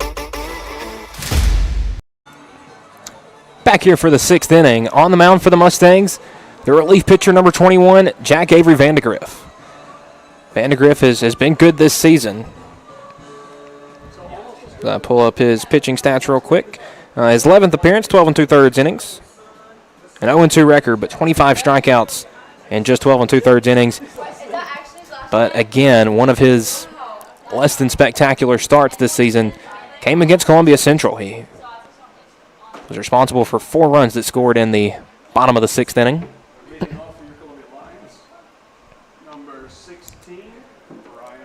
Brian Whitehead will lead things off and send a shot to the left side. Tidwell fields it short and not going to be able to squeeze it. And it's going to be a leadoff base runner as Whitehead reaches.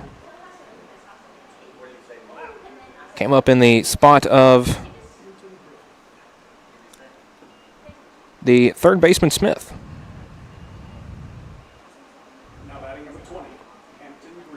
Hampton Griffith stepping up to the plate for his first time up.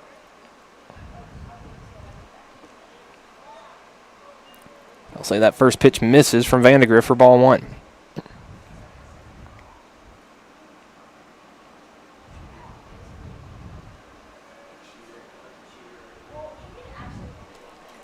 Swung on and missed for strike 1.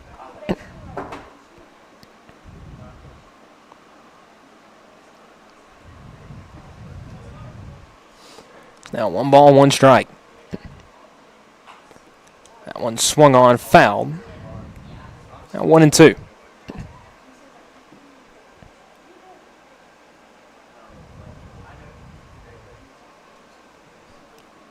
So Brian Whitehead reached on an infield single.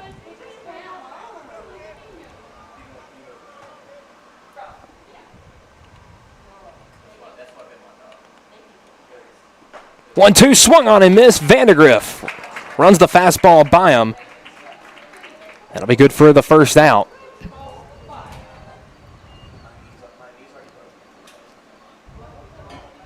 Seventh strikeout of the night for the Mustangs pitching staff. Gabe Leonard coming up at the bottom of the order, 0 for 2, a pop out and a strikeout. And we'll take a first pitch fastball inside for ball 1.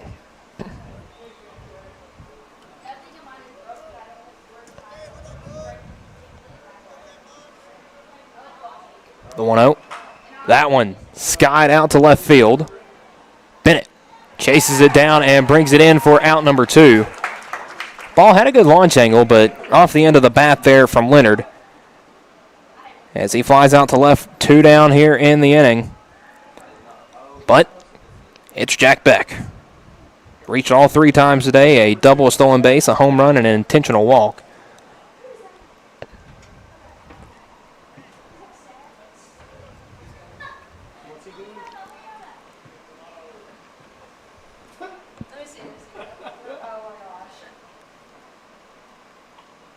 First pitch, hard ground ball. Tucker fields at third, goes to second for the force, and that will do it for the inning. So, in spite of leadoff base runner Whitehead, a 1-2-3 inning from Jack Avery Vandegrift, an impressive 6th inning at that. The Mustangs will come to bat next when we return. You're watching the X Sports Network.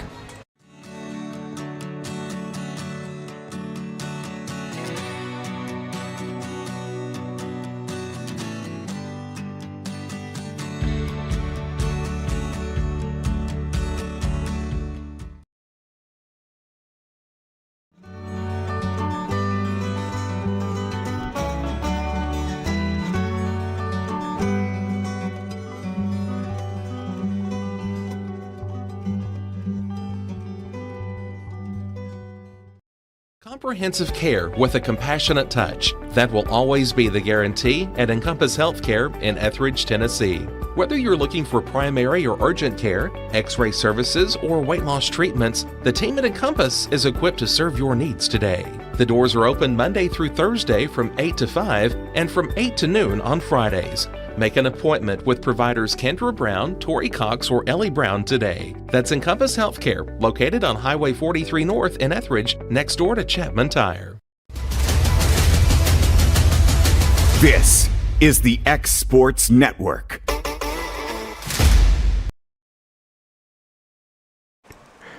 And we're back for the home half of the 6th inning. I would assume a new pitcher on the mound for Columbia Central. Actually, it looks like that may still be Griffith.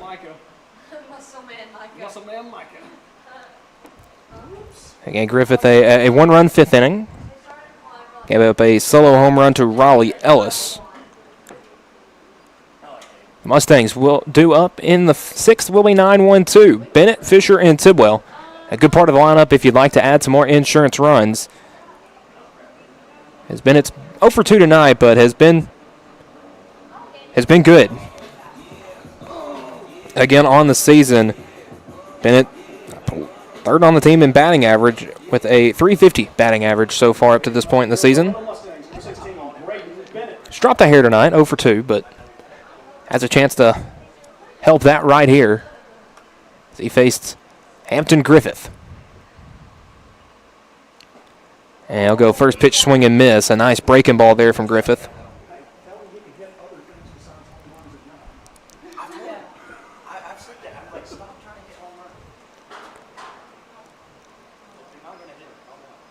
The 0-1. Bennett takes that one in the dirt for ball 1. Back-to-back breaking balls from Griffith.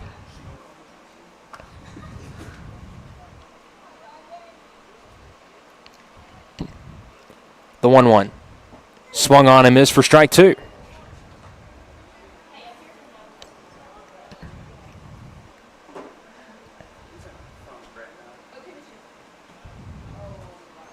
So 1 ball, 2 strikes here to the Mustangs left fielder Bennett. Just able to get the end of the bat on that one and fouls it off. Still 1-2. Griffith going heavy on the breaking ball here against Bennett. See what he likes to go with here on the 1-2. Griffith comes set. The pitch. Goes fastball there, and Bennett a little early on that one, fouls it off. Stays alive with 2 strikes.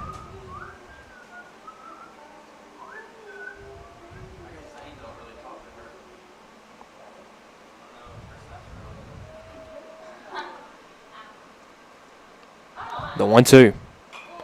That one popped up to the infield. And Williams drops it. Wow. Just rolled out of his glove, and Bennett's going to get a second chance at life.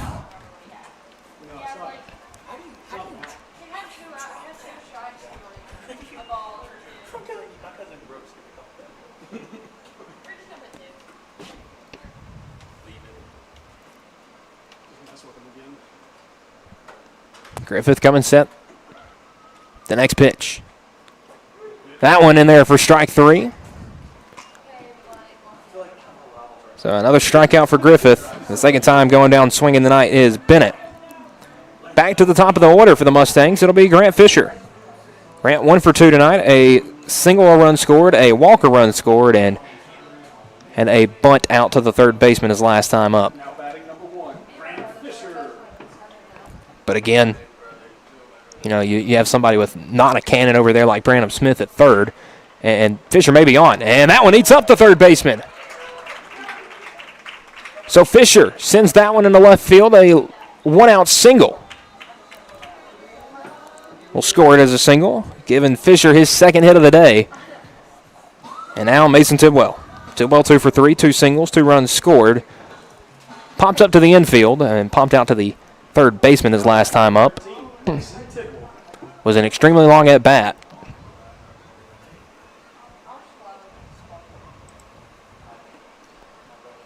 will face Griffith for the first time.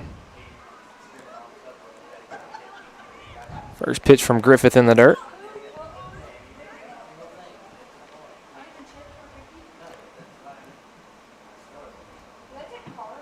Griffith on the year's given up 2 home runs. We've seen half of those tonight. Coming off the bat of Raleigh Ellis.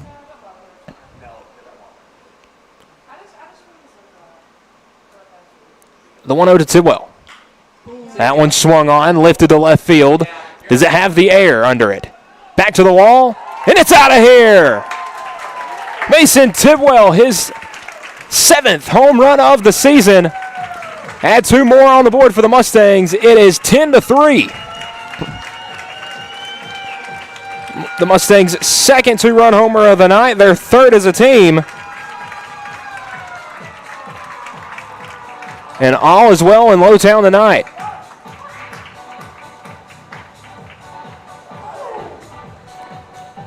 The senior shortstop celebrates with his squad. 2 home runs now given up tonight by Taylor. Or pardon, by Griffith. We turn things over to Kason Springer. I believe 3 is the most the Mustangs have hit in the game this year. Had a couple with 2. First pitch to Springer in the dirt for ball 1, and I'll just leave the scoreboard as is. 1-0 count with a 1 out. Springer's reached twice today, is 1 for 2. An RBI single, stolen base, a run scored. It was hit by a pitch and struck out his last time. And a big swing and a miss there. 1-1 count. Springer, that strikeout being his 6th of the season, the one earlier tonight. Only his 2nd since when the Mustangs made their trip to Giles County. What feels like a lifetime ago, but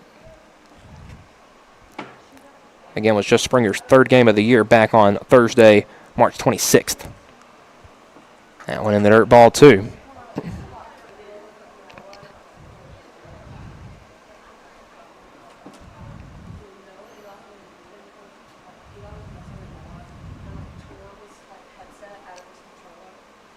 Now a 2-ball, 1-strike count to Springer.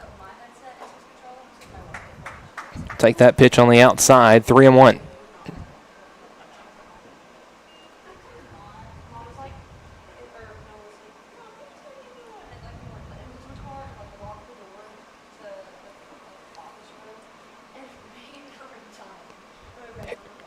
Hitters count. And a big swing and miss there from Springer. Looked like he was trying to go back-to-back home runs with Tidwell. Loads the count full.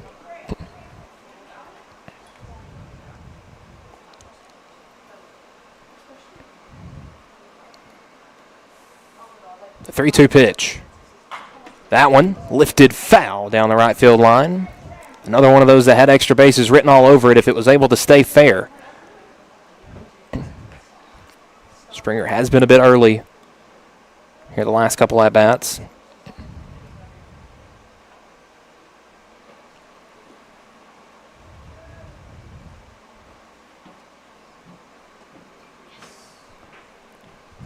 Griffith coming with the payoff pitch. Springer lifts that one foul once again. That sails all the way to the Lions bullpen over there down the first base line.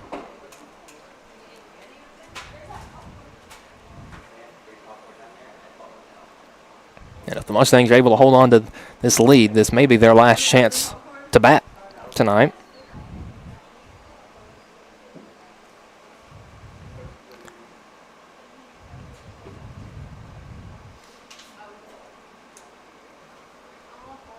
(3-2).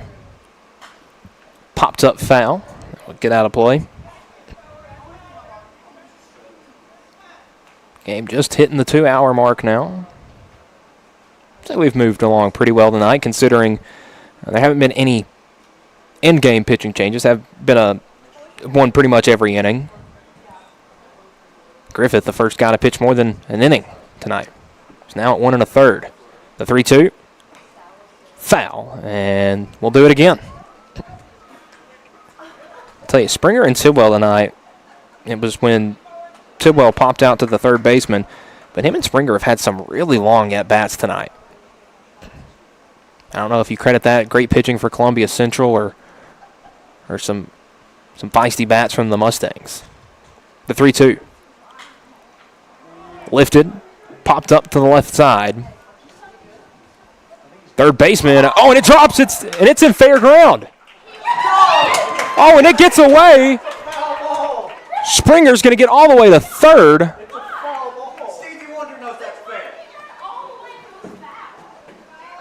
And our home plate umpire called that foul.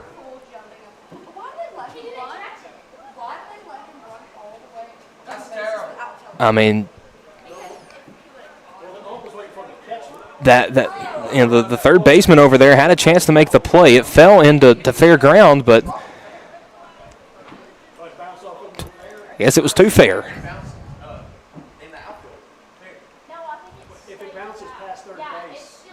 The 3-2. Springer pops that one up, same spot. And the left fielder will dive for the catch for the second out. And unfortunately there, Springer robbed in that at bat of a double or a triple. And unfortunately just flies out to the left fielder there. And again, even if it did roll foul, it's already past the third baseline. So just a confusing call there. And Ellis 2 for 3 tonight. 4 RBIs. Has got one every at bat, including the solo shot, and that one almost hits him.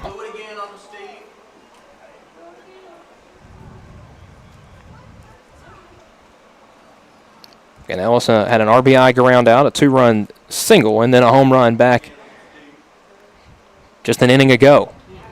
Swings through that pitch right there for strike one.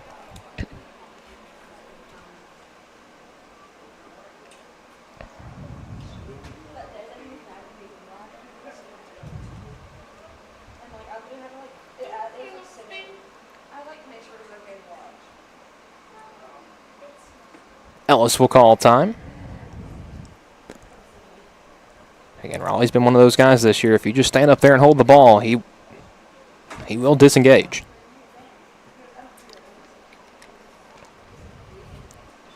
So again, Griffith taking his time, though. The 1-1 pops up. It's in foul territory. First baseman under it to make the play for the third out. But the Mustangs get a couple more here in the bottom half of the sixth off the 2-run homer from Mason Tidwell, and they lead this one 10-3. Columbia Central, last chance coming up when we return here on the X-Sports Network.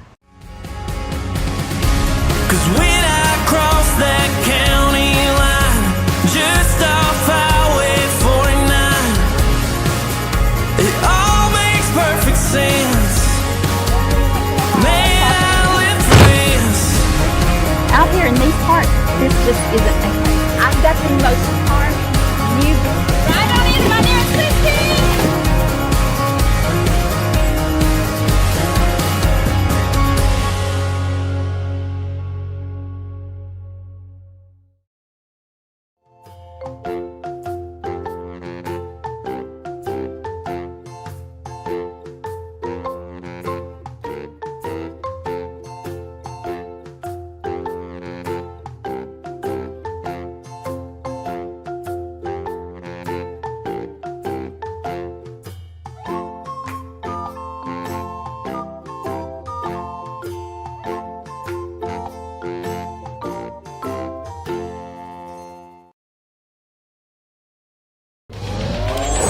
Going the distance with local sports.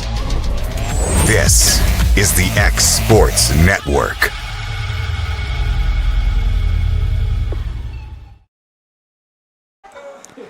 And we're back here, top of the seventh. The last opportunity for Columbia Central in this one. New arm on the mound for the Mustangs.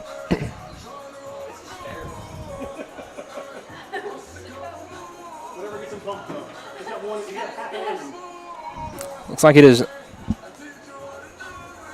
Aiden Graves. Or pardon, that is actually yes, that is Aiden Graves. Graves has not pitched since the Mustangs' second game of the season at Lauderdale County. That came all the way back on March 12th. But is second on the team in saves this year. He's pitched 2/3 of an inning. Has given up 1 hit, no runs, no earned runs, 2 strikeouts for those 2 outs, and 3 batters faced. And again, has made 2 appearances, a 0-0 record. This being his 3rd appearance, has 2 saves. Unfortunately, not an opportunity for a save right here, but a big opportunity here for the youngster. Colby Browning will lead things off.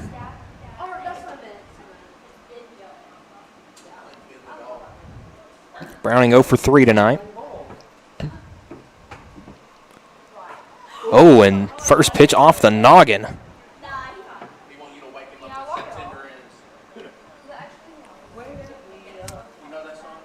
And Graves walks the leadoff batter.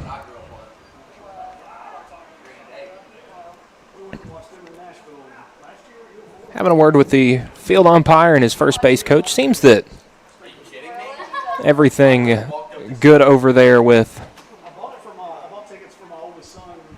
Browning. Again, Coach Curtis over there to have a word with him, make sure everything's okay. Asher Conley, the center fielder due up, batting 3rd tonight, is 0 for 3, a strikeout, a pop out, and a fly out.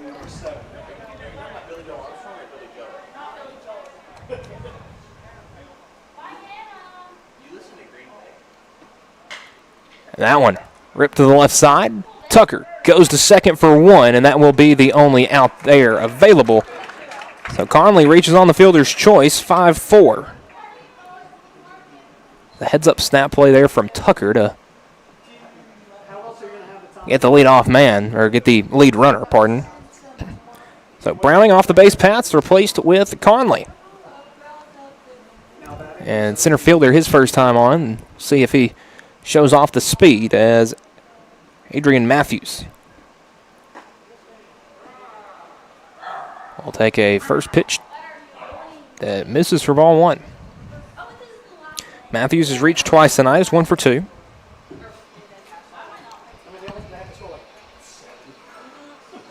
And swung on and missed there. Graves beats him with the fastball.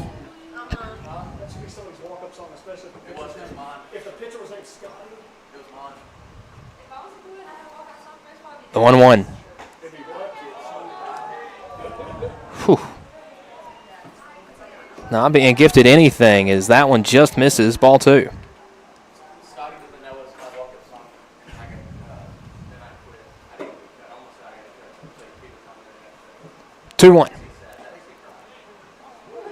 That one just off the plate, they'll say, misses for ball 3.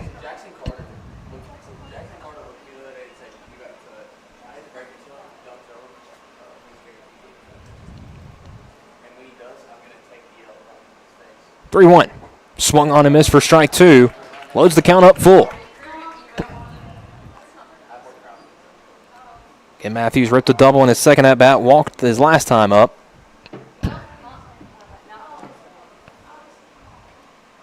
The 3-2. Just misses for ball 4. The second time Matthews has been able to draw a walk tonight. Now 2 on with 1 out as Cole Williams steps in. Catcher has had a good night. Led off the game with a walk. A 2-run homer to follow that and grounded into a fielder's choice. And Mustangs would love that right now as Williams almost grounded into a double play his last time up. Was able to reach, though.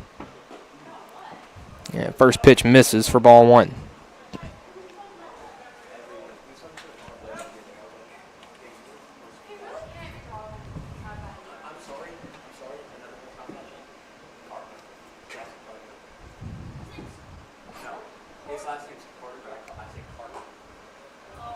The 1-0 fastball misses upstairs, and Aaron going to go have a word with the youngster.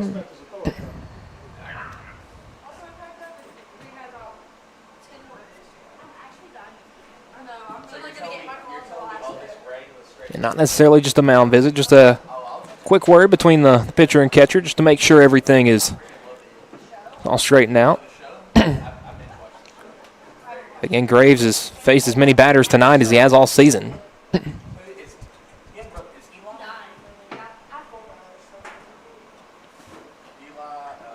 That one misses. Runner's going to advance to second and third, taking away the double play ball and putting two in scoring position as that one skipped away from Aaron.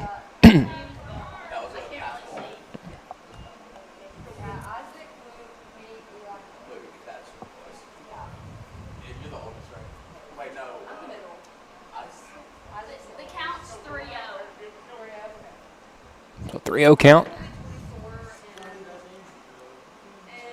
Pitch misses inside, gets away. Runner coming home. Play at the plate will not be in time. To first was Williams. Run scores. So now runners at the corners. And Columbia Central's cut it to 6 as Coach Curtis out to have a conversation with this freshman, this young arm. And again, hasn't seen as many batters as most of the Mustangs pitching staff. Is actually the least amount of batters faced. Only faced 3 up to this point in the season. Again, the mound visit brought to you by McDonald's HVAC.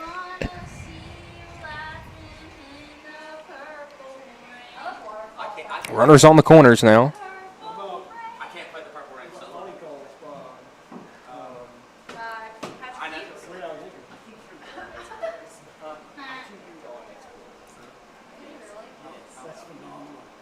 Not sure who is in the bullpen warming up for the Mustangs. There is someone down there throwing.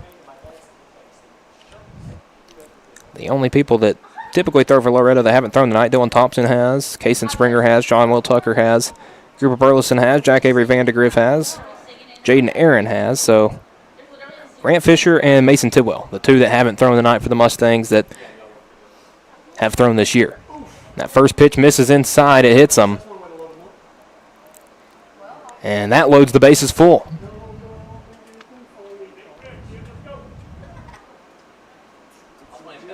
Kingston Ward reaches the first time tonight off a hit by pitch. The third tonight of the Mustangs pitching staff. And Branham Smith back in with the bases loaded.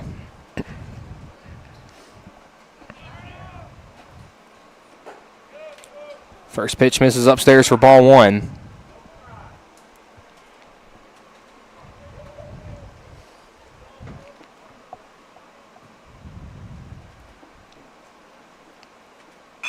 A 1-0 ground ball left side. Tidwell able to stab it. Tries to make a throw to third, not in time. The run scores. And it's now 10-5. Smith reaches on the infield single, his second time on the night. And this game is still very much in reach.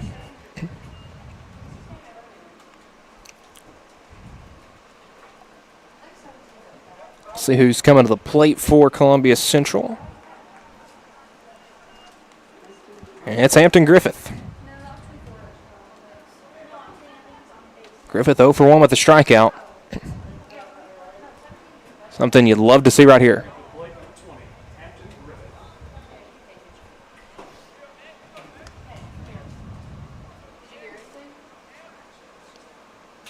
And that hits him. Walks in, or hits. That's now the second batter in 3 at-bats that has been hit. Walks in run number 6, and now the tying run has come to the plate. And Coach Curtis out to make a mound visit as Columbia Central has gotten 3 runs already in the top of the 7th. So that will be the day for Hayden Graves.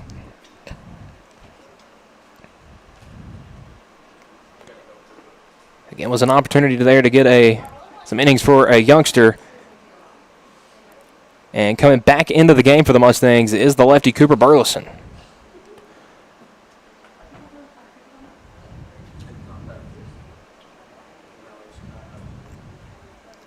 So the line for Graves is a third of an inning and hit 3 runs. All of them earned 2 walks, no strikeouts. And is responsible for all the runners on.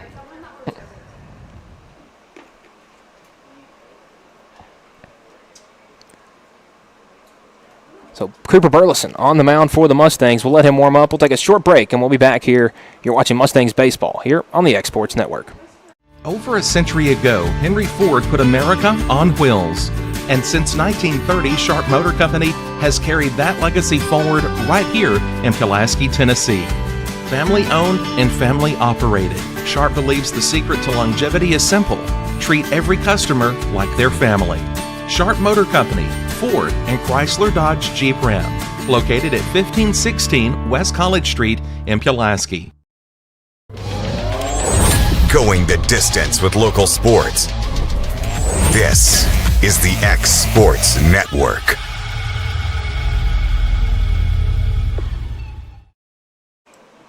So the new arm on the mound for the Mustangs is the freshman, kind of an old arm on the mound for the Mustangs is the freshman number 11, Cooper Burleson. Cooper pitched the 5th inning. Went 1 inning, no hits, no runs, no strikeouts, 1 walk. And looking for 2 outs here in the 7th. Columbia Central came into the top of the 7th trailing at 10-3. And have now been able to work the tying run to the plate with only 1 out.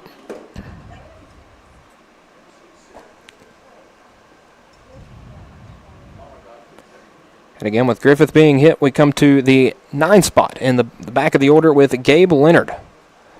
Leonard 0 for 3 tonight, a pop-up to left field, a fly-out to left field, and a strikeout.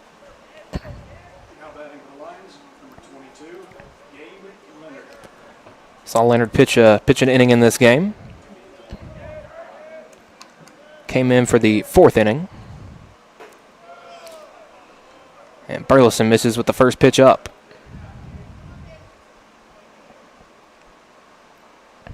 The 1-0. And the dirt ball, 2.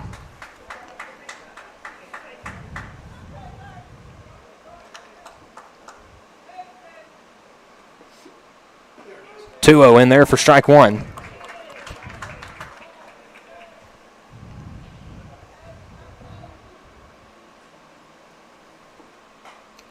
Fouled back into the netting. It evens the count up, 2 balls, 2 strikes.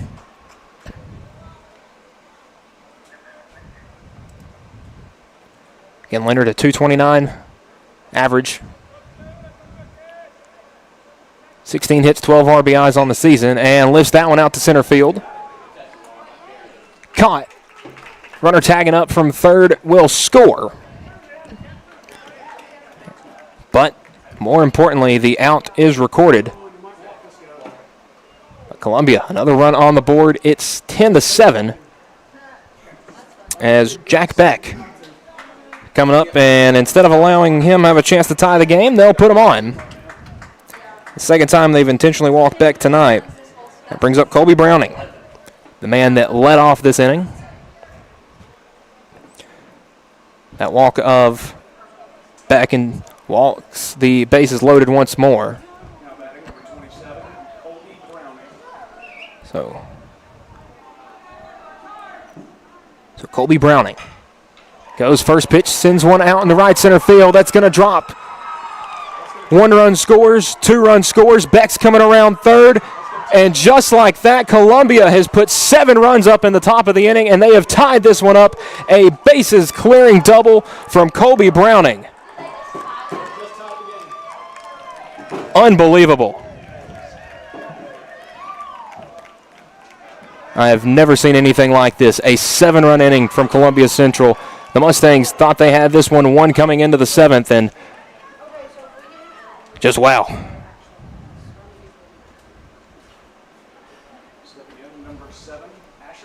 Asher Conley.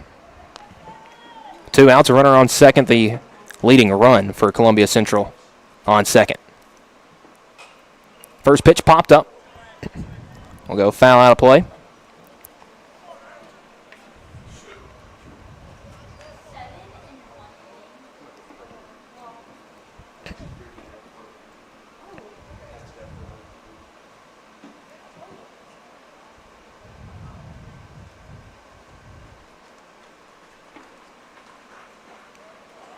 The 0-1 misses. The run play down to third, and they got him. Browning got antsy wanting third.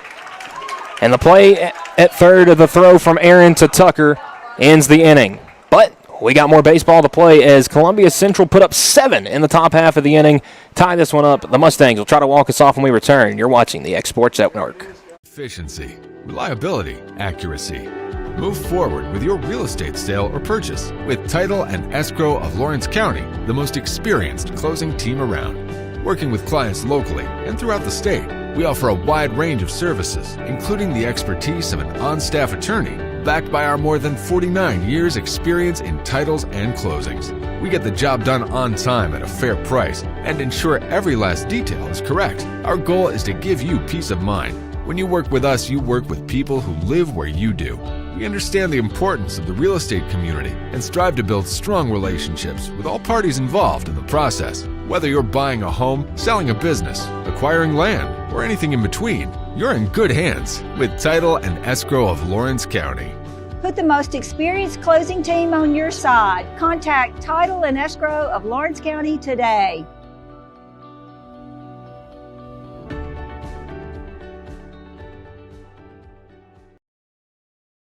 This is your turf. These are your terms. And this is your mower. For a limited time, secure as low as 0% financing or choose model rebates when you purchase an all-new Bobcat zero-turn mower.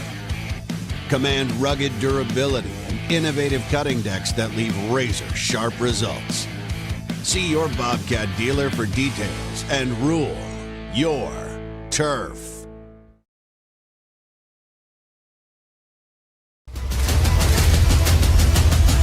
This is the X Sports Network.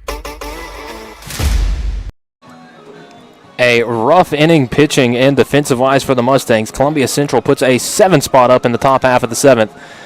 So we'll have to play on the home half of the 7th. Mustangs trying to walk things off here.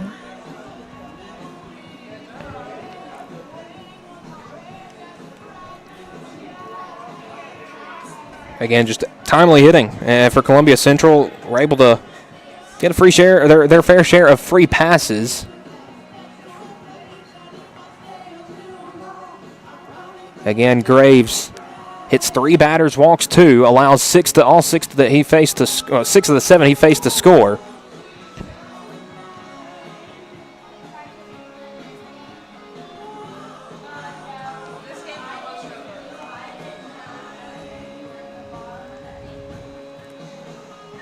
So same arm on the mound for Columbia Central. It'll be Griffith again.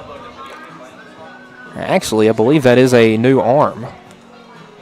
Yes, that is. That is number 27, Colby Browning, the first baseman, to pitch for the Lions. And he will face Tucker, Burleson, Aaron. Tucker 0 for 3 tonight. Flew out to left field, a strikeout, and a fly out to center field. But he can send us home on 1 pitch. That wind still whipping out to left. And you got at least 2 right-handed bats coming up in this inning. First pitch, Tucker pops it up. Left side of the infield, Beck makes the catch in shallow left center field for out number 1. 1 pitch, 1 out.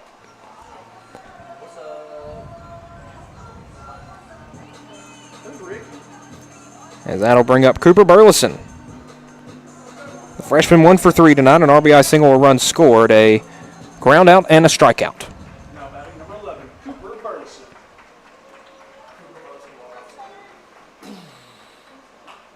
And Burleson pops up the first pitch. That one will get foul out of play, though.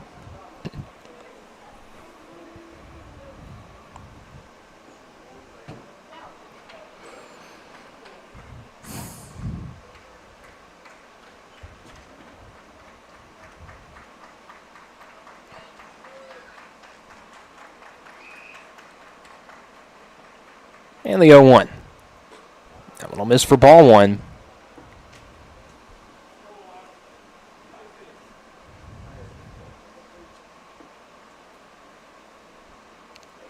1-1. Misses upstairs for ball 2. Browning on the year's only thrown 2 innings.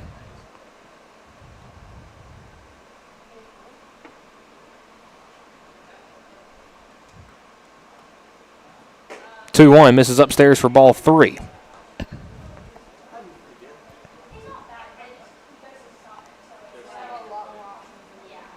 This is only Browning's second appearance of the season.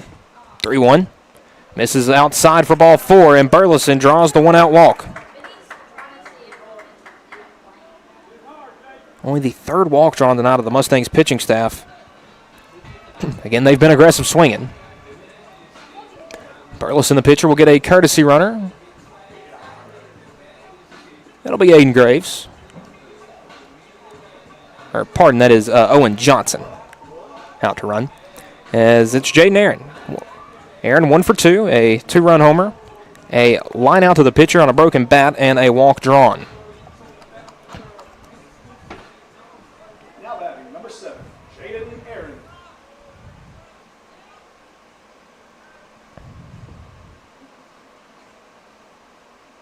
First pitch from Browning, a breaking ball, drops in the top part of the zone for strike 1.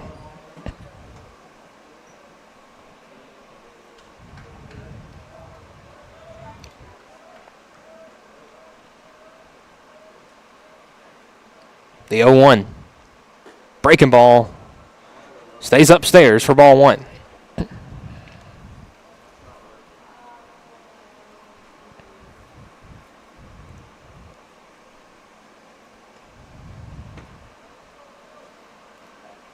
One ball, 1 strike here to Aaron. Pitch fouled into the netting. Strike 2.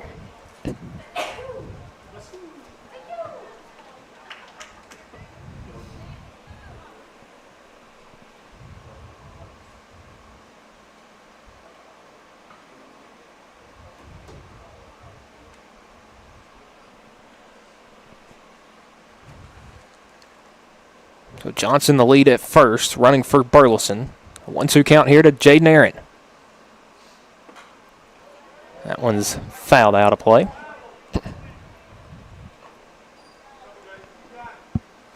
Outfield playing pretty deep, especially the corners.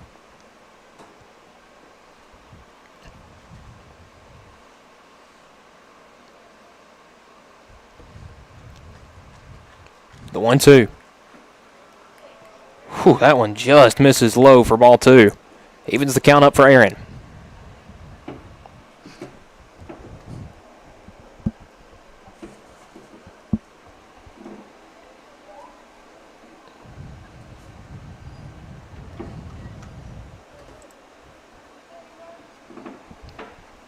Two balls, 2 strikes, 1 out. Runner on first for the Mustangs here in the bottom half of the 7th.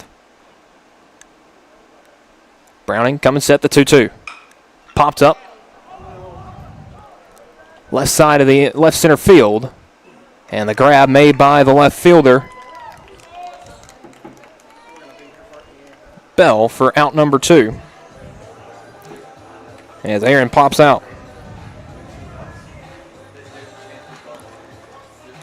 Dylan Thompson steps up for his 4th time tonight. 0 for 3, 3 strikeouts. Stepping up to the plate, number 23, Dylan Thompson.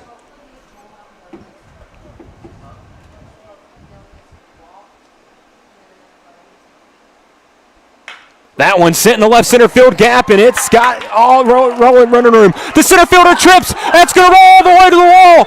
Burleson around in 3rd. They will hold him up, and that will be a double for Dylan Thompson. What a throw to get that one back in. But a double for Dylan Thompson. Puts runners at 2nd and 3rd with 2 outs. Braden Bennett, 0 for 3 tonight, a ground out to the shortstop and 2 strikeouts. We'll walk over to have a quick word with head coach Zach Curtis. Filling in at 3rd base tonight. Is the 3rd base coach, tonight.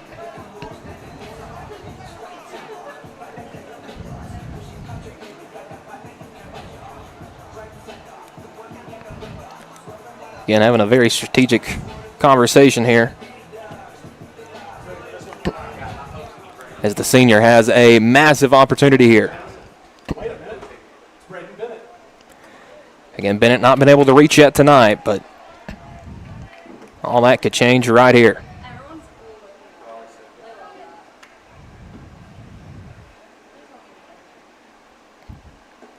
First pitch breaking ball, misses for ball one.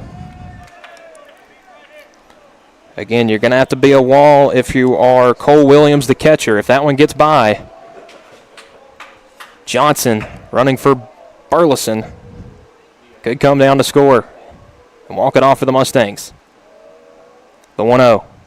That one in the dirt. Whew, actually did get kind of through the wickets there on Williams, but able to keep it in front of him for ball two.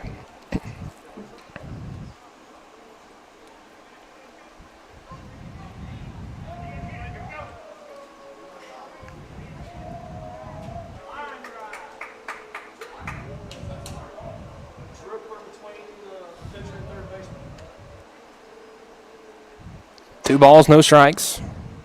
Two outs. Bennett puts a swing on one down the third baseline. It's going to come down to the plate at the plate. And they're going to say he is out. And we play on. Johnson tagged out at the plate. What a great play over there at third by Smith, able to make the throw to Williams in time for the out. And Coach Curtis trying to make his case to home plate umpire.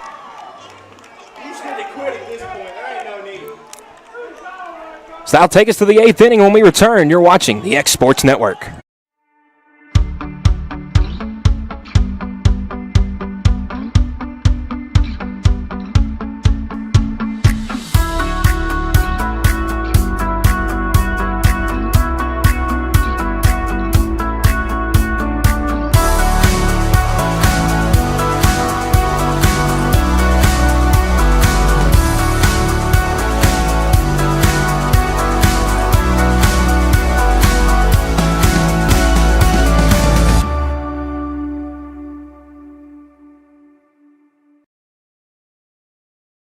For the best meal from south of the border, head to Cocina Real in Puente Grande for lunch and dinner. With a wide array of mouth-watering entrees, there's something for everyone on the menu. And you can't forget the cheese dip. They'll treat you like family, and you'll never leave hungry. Make Cocina Real Mexican Restaurant and Puente Grande Mexican Restaurant your choice for authentic cuisine, located in Lawrenceburg, Tennessee.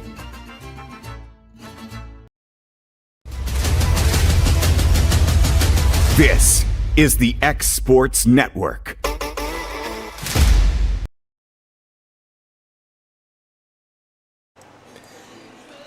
Top half of the inning, score a little wrong there, tied at 10. And Columbia Central had the 7-run at top of the 7th. The Mustangs had a chance there at the end of the inning. Owen Johnson tagged out at home for out number 3. So we turn to extra innings. Second straight extra inning game at home for Loretto. Asher Conley will lead things off. 3-4-5 due up for the Lions. As Burleson back out. So he gets a first pitch breaking ball in there for strike one. The 0-1 in there for strike two. Goes back to the breaking ball. And has an 0-2 count here against Asher Conley. Tried to work the fastball on the outer corner. Couldn't land it. Mustang faithful have not been happy with the umpiring tonight. As timeout granted there to Conley.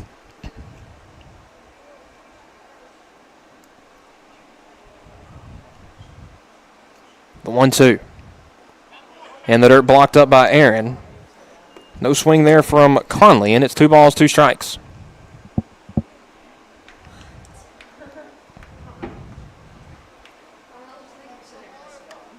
Two. Popped up, foul, out of play. Conley stays alive with 2 strikes.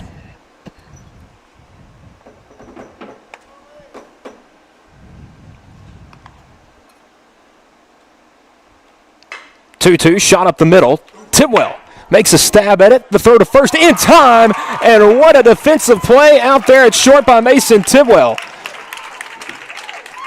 Lays out to make the grab, hops up to his feet, makes the throw to first in time, and down goes Conley.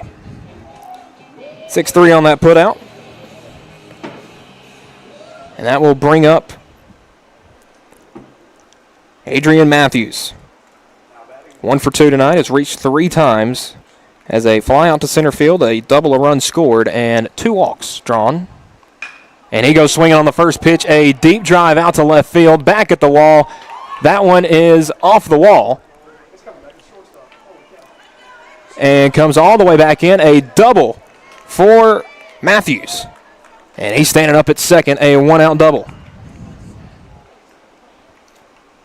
His second double of the night, and man, does he get out of the box in a hurry. 4th time reaching the night for the DH. 2 hits, 2 walks. To bring up the catcher, Cole Williams. Williams, 1 for 2 tonight, has also reached 3 times, has 2 walks drawn, a 2-run homer, and a fielder's choice.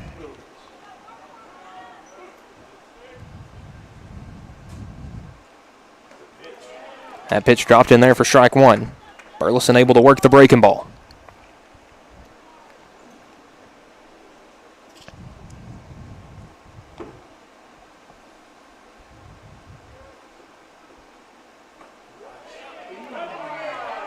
Breaking ball doesn't get back over the plate. Home plate umpire sits.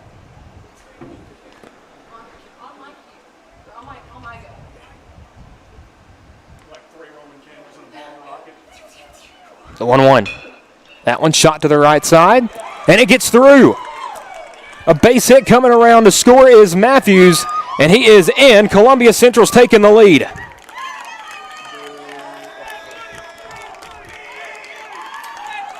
An RBI single from Williams. He's reached for a 4th time tonight. And that Lions offense has come to life at the right time. They've scored 8 runs in the last 2 innings. Have their first lead and are now in line to win the game. That'll bring up Kingston Ward. Ward's reached twice tonight, a single and a hit by a pitch. Also struck out and flew out.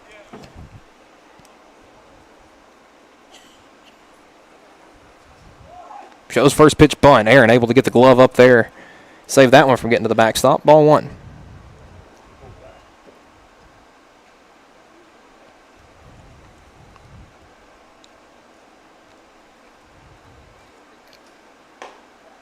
One 1-0 misses for ball 2.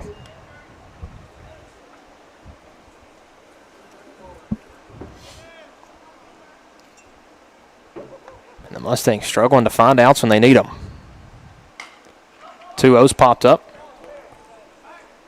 That one will drop in the Lions dugout for strike number 1. Ellis was trying to get over there to make a play.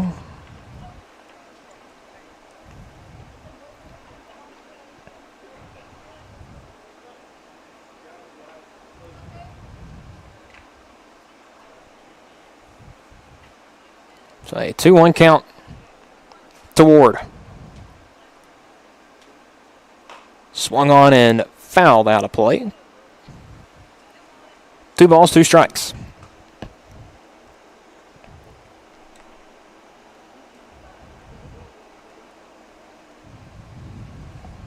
Two. Swung on the right side. That's going to get through for a base hit. A single for Ward. Man, this offense has come alive.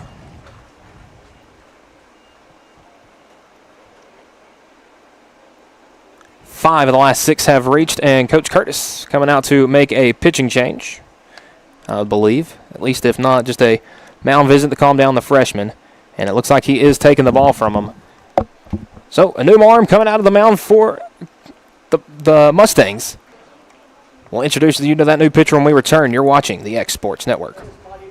State Line Garage Doors, owned and operated by Justin Gobble, is your trusted local expert in garage door services. Based in Lawrence County, Tennessee, State Line Garage Doors is built on over a decade of hands-on experience, providing reliable repairs, replacements, and installations for all types of garage doors, residential and commercial. They proudly serve our community and the surrounding areas. When you work with State Line Garage Doors, you're not just another job, you're part of our community. Their commitment to quality, transparency, and craftsmanship is at the heart of what they do, and they offer free estimates. State Line Garage Doors. Reach out to discover the difference a company with local roots can make for your home and business. Stone. It's been here a long time. For over 100 years, we've worked with stone in North Alabama. It's what we know. It's what we do. We build countertops for homes where life happens and monuments that honor lives well lived. We take our time, focusing on the small things most people never notice.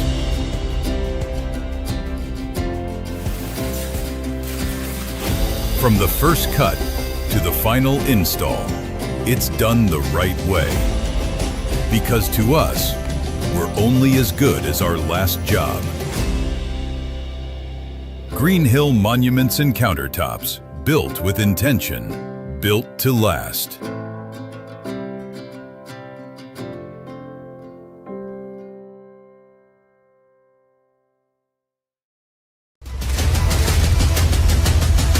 This is the X Sports Network.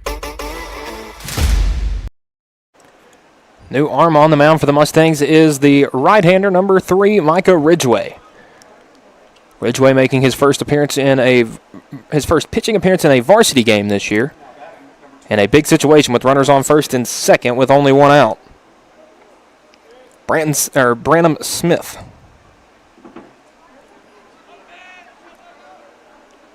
This spot's been very successful on the order, too. Has also reached 3 times, but a first pitch fastball in there for strike 1 from Ridgway. Smith has reached twice, is 1 for 2. A fly out, hit by a pitch and a single. Brian Whitehead got a pinch hit opportunity in his spot and also was able to reach on a single. The 0-1. Misses for ball 1. And Mustangs were leading this one 10-3 heading into the the top half of the 7th inning. And a 7-run inning from Columbia Central, one more here in the 8th, and they've taken the lead. Ridgway misses with the 1-1 and makes it 2-1.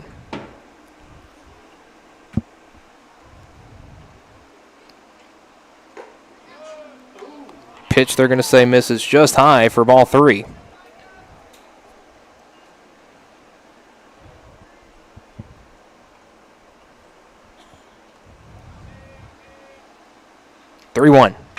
That one lifted deep out to left center field, back at the wall, and that one's out of here. Branham Smith with a 3-run blast here in the top half of the 8th, and they've blown this one all the way open. Now a 4-run Lion lead as they lead this one 14-10. Their 3rd home run of the 9th.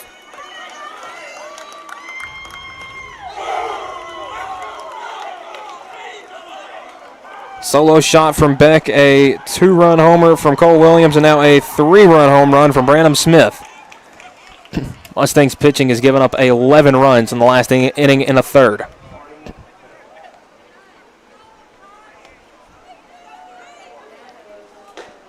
Carden Bell up next.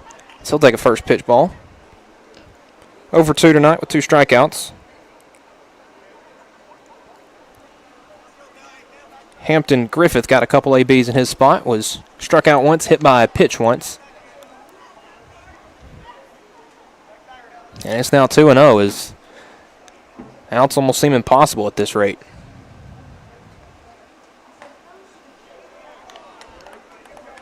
Next pitch misses, 3-0.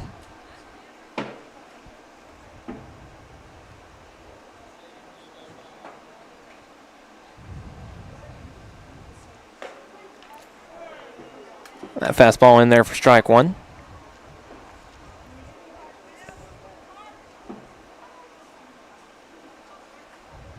3-1. Fouled off 3-2.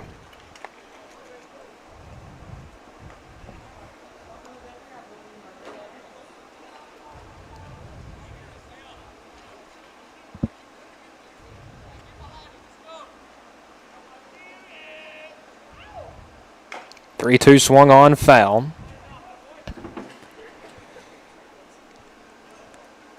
And Bell, despite not reaching tonight, looks confident at the plate.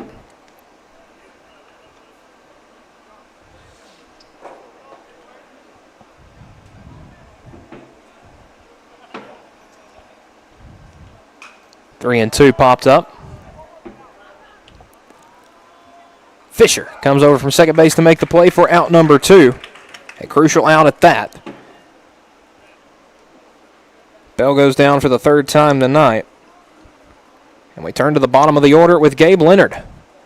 Leonard 0 for 3, a pop out to left field, a fly out to left field, and a strikeout.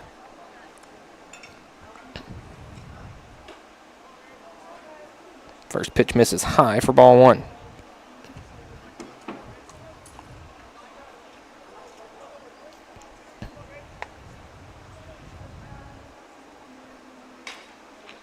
Next pitch popped up.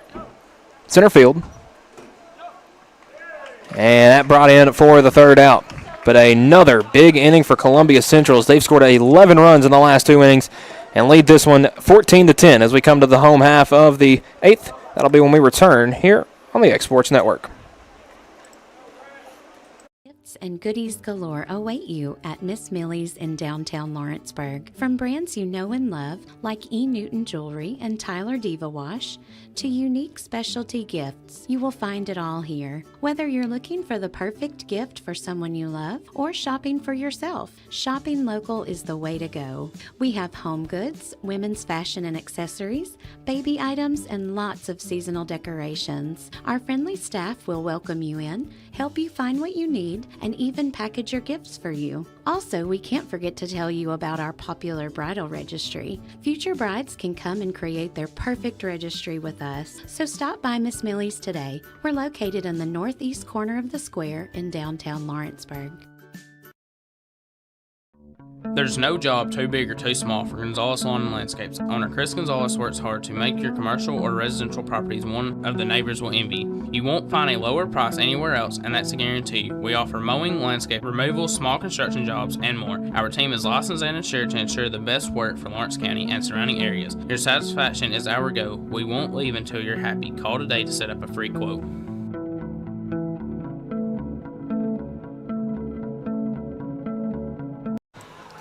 Last chance for the Mustangs as they are trailing for the first time tonight heading into the home half of an inning.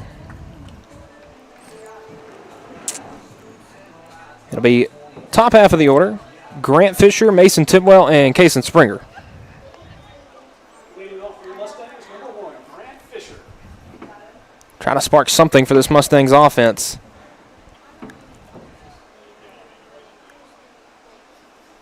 It's been a rough couple of innings.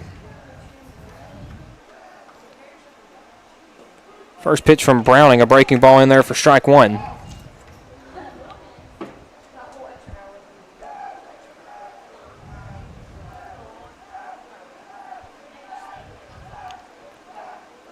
Fisher calls time as Browning being patient on the mound, I guess is the word. Taking his time. The 0-1. That one shot through the left side, a base hit. And the leadoff man on for the Mustangs, Grant Fisher, I believe that is his third single of the night. And that'll bring up Mason Tidwell. Runner on first. Tidwell 3 for 4 tonight, 2 singles, a home run. Scored 3 runs. Has 2 RBIs on the night.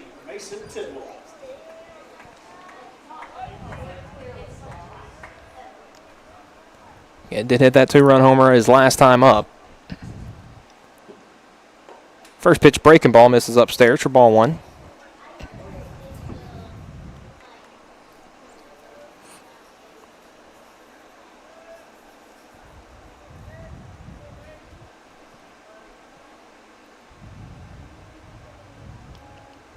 The 1-0. Fastball at 72 in there for strike one. Again, Colby Browning in pitching for Columbia Central. The first baseman, the first 6 innings of the game.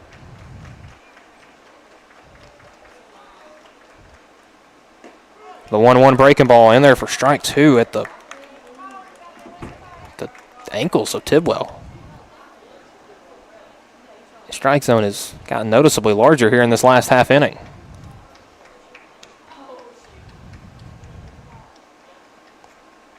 One ball, 2 strikes here to Tidwell. Browning.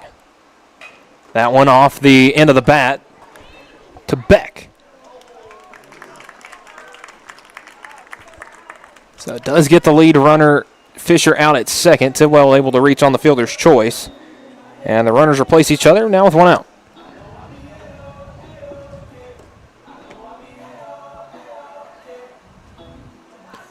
Kason Springer, 1 for 3 tonight. A RBI single, a strikeout, and a flyout, and had a hit taken away from him his last time up. Pott was able to get one to fall into the shallow left field that our home plate umpire said was foul. And Springer was at third before he even realized it. So that first pitch misses for ball 1.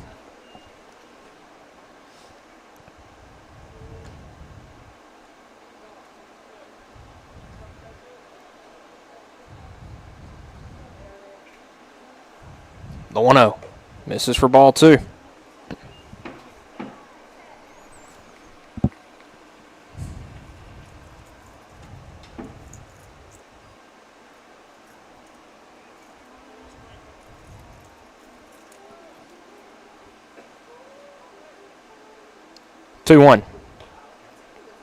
The 2-0 misses high for ball 3. Now 3-0.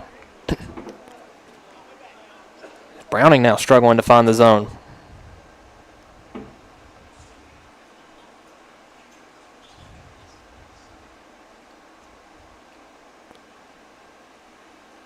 Misses for ball 4, and Springer will walk down the first.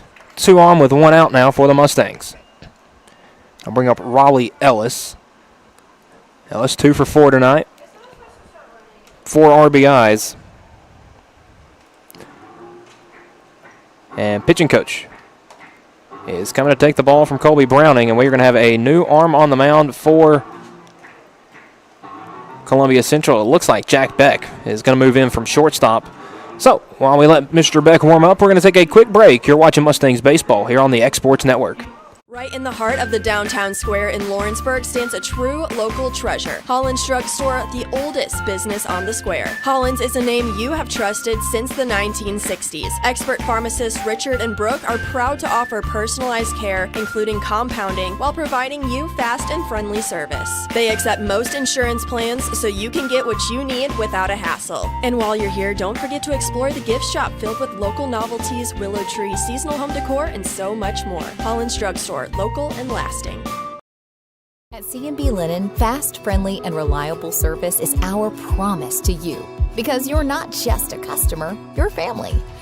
From multi-use linen to branded floor coverings and a complete range of cleaning supplies, C&B Linen is here to make sure you have everything you need. From our high-quality products to our fast, friendly, and reliable service, you'll experience the difference with C&B Linen. Because you're not just a client, you're part of our family. You'll be winning with C&B Linen.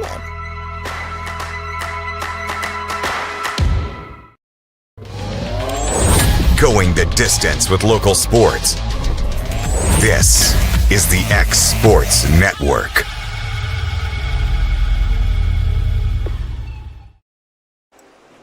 Jack Beck moving in from shortstop on the mound, and I was talking to Coach Curtis before the game. His kids, we talk about how he is at the plate. Tonight, he's reached 4 times and been intentionally walked as a double and a home run, but he's just as electric on the mound. A fastball sitting anywhere from 90 to 93. And he's pretty much set constantly in 92 this entire warm-up session. So Raleigh Ellis will have his work cut out for him when he steps to the plate. some people excel against velocity, and we'll see here with Beck coming out to try to close the door on this one and send the Lions back to Columbia with a victory over a very good Mustangs team, a top 2 team in 2A. As he balked. So didn't come set there. The runners advanced to second and third. As that pitch missed to Ellis.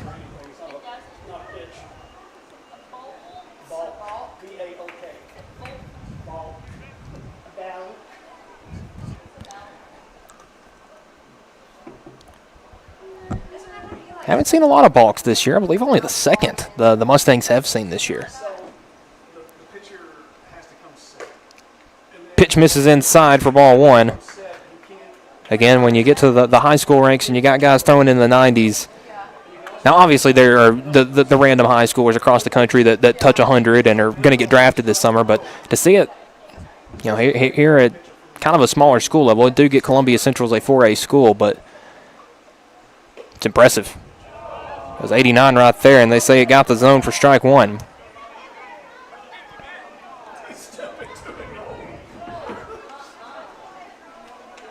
Ellis, a big RBI opportunity with runners at second and third.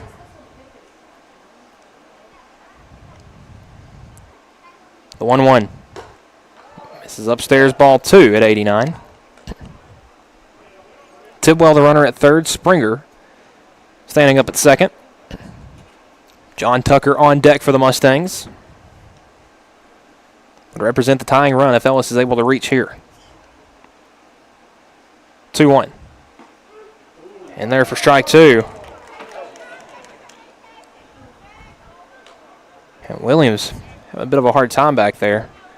And again, you go from catching some guys in the mid to upper 70s to low 90s. It's definitely a tick up. So 2 balls, 2 strikes here to Raleigh Ellis. That one swung on foul.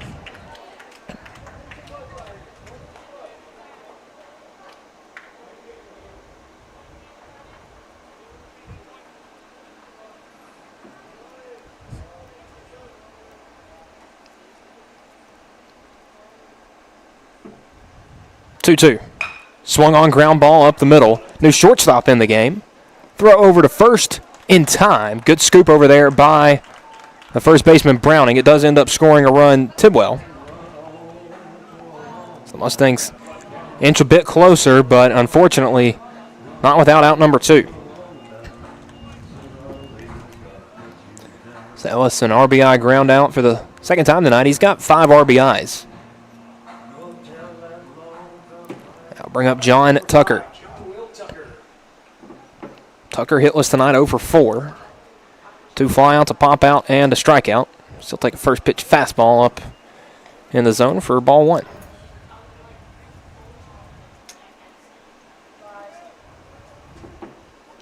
Game just now hitting the 3-hour mark. The 1-0. Fastball at 88 in there for strike 1. So Beck maybe taking a little bit off the fastball to help locate it. The 1-1. Off the hands at 90 is Tucker a little late there. Mustangs down to their final strike. So it's a 1-ball, 2-strike count to John Will Tucker. Cason Springer standing up at third.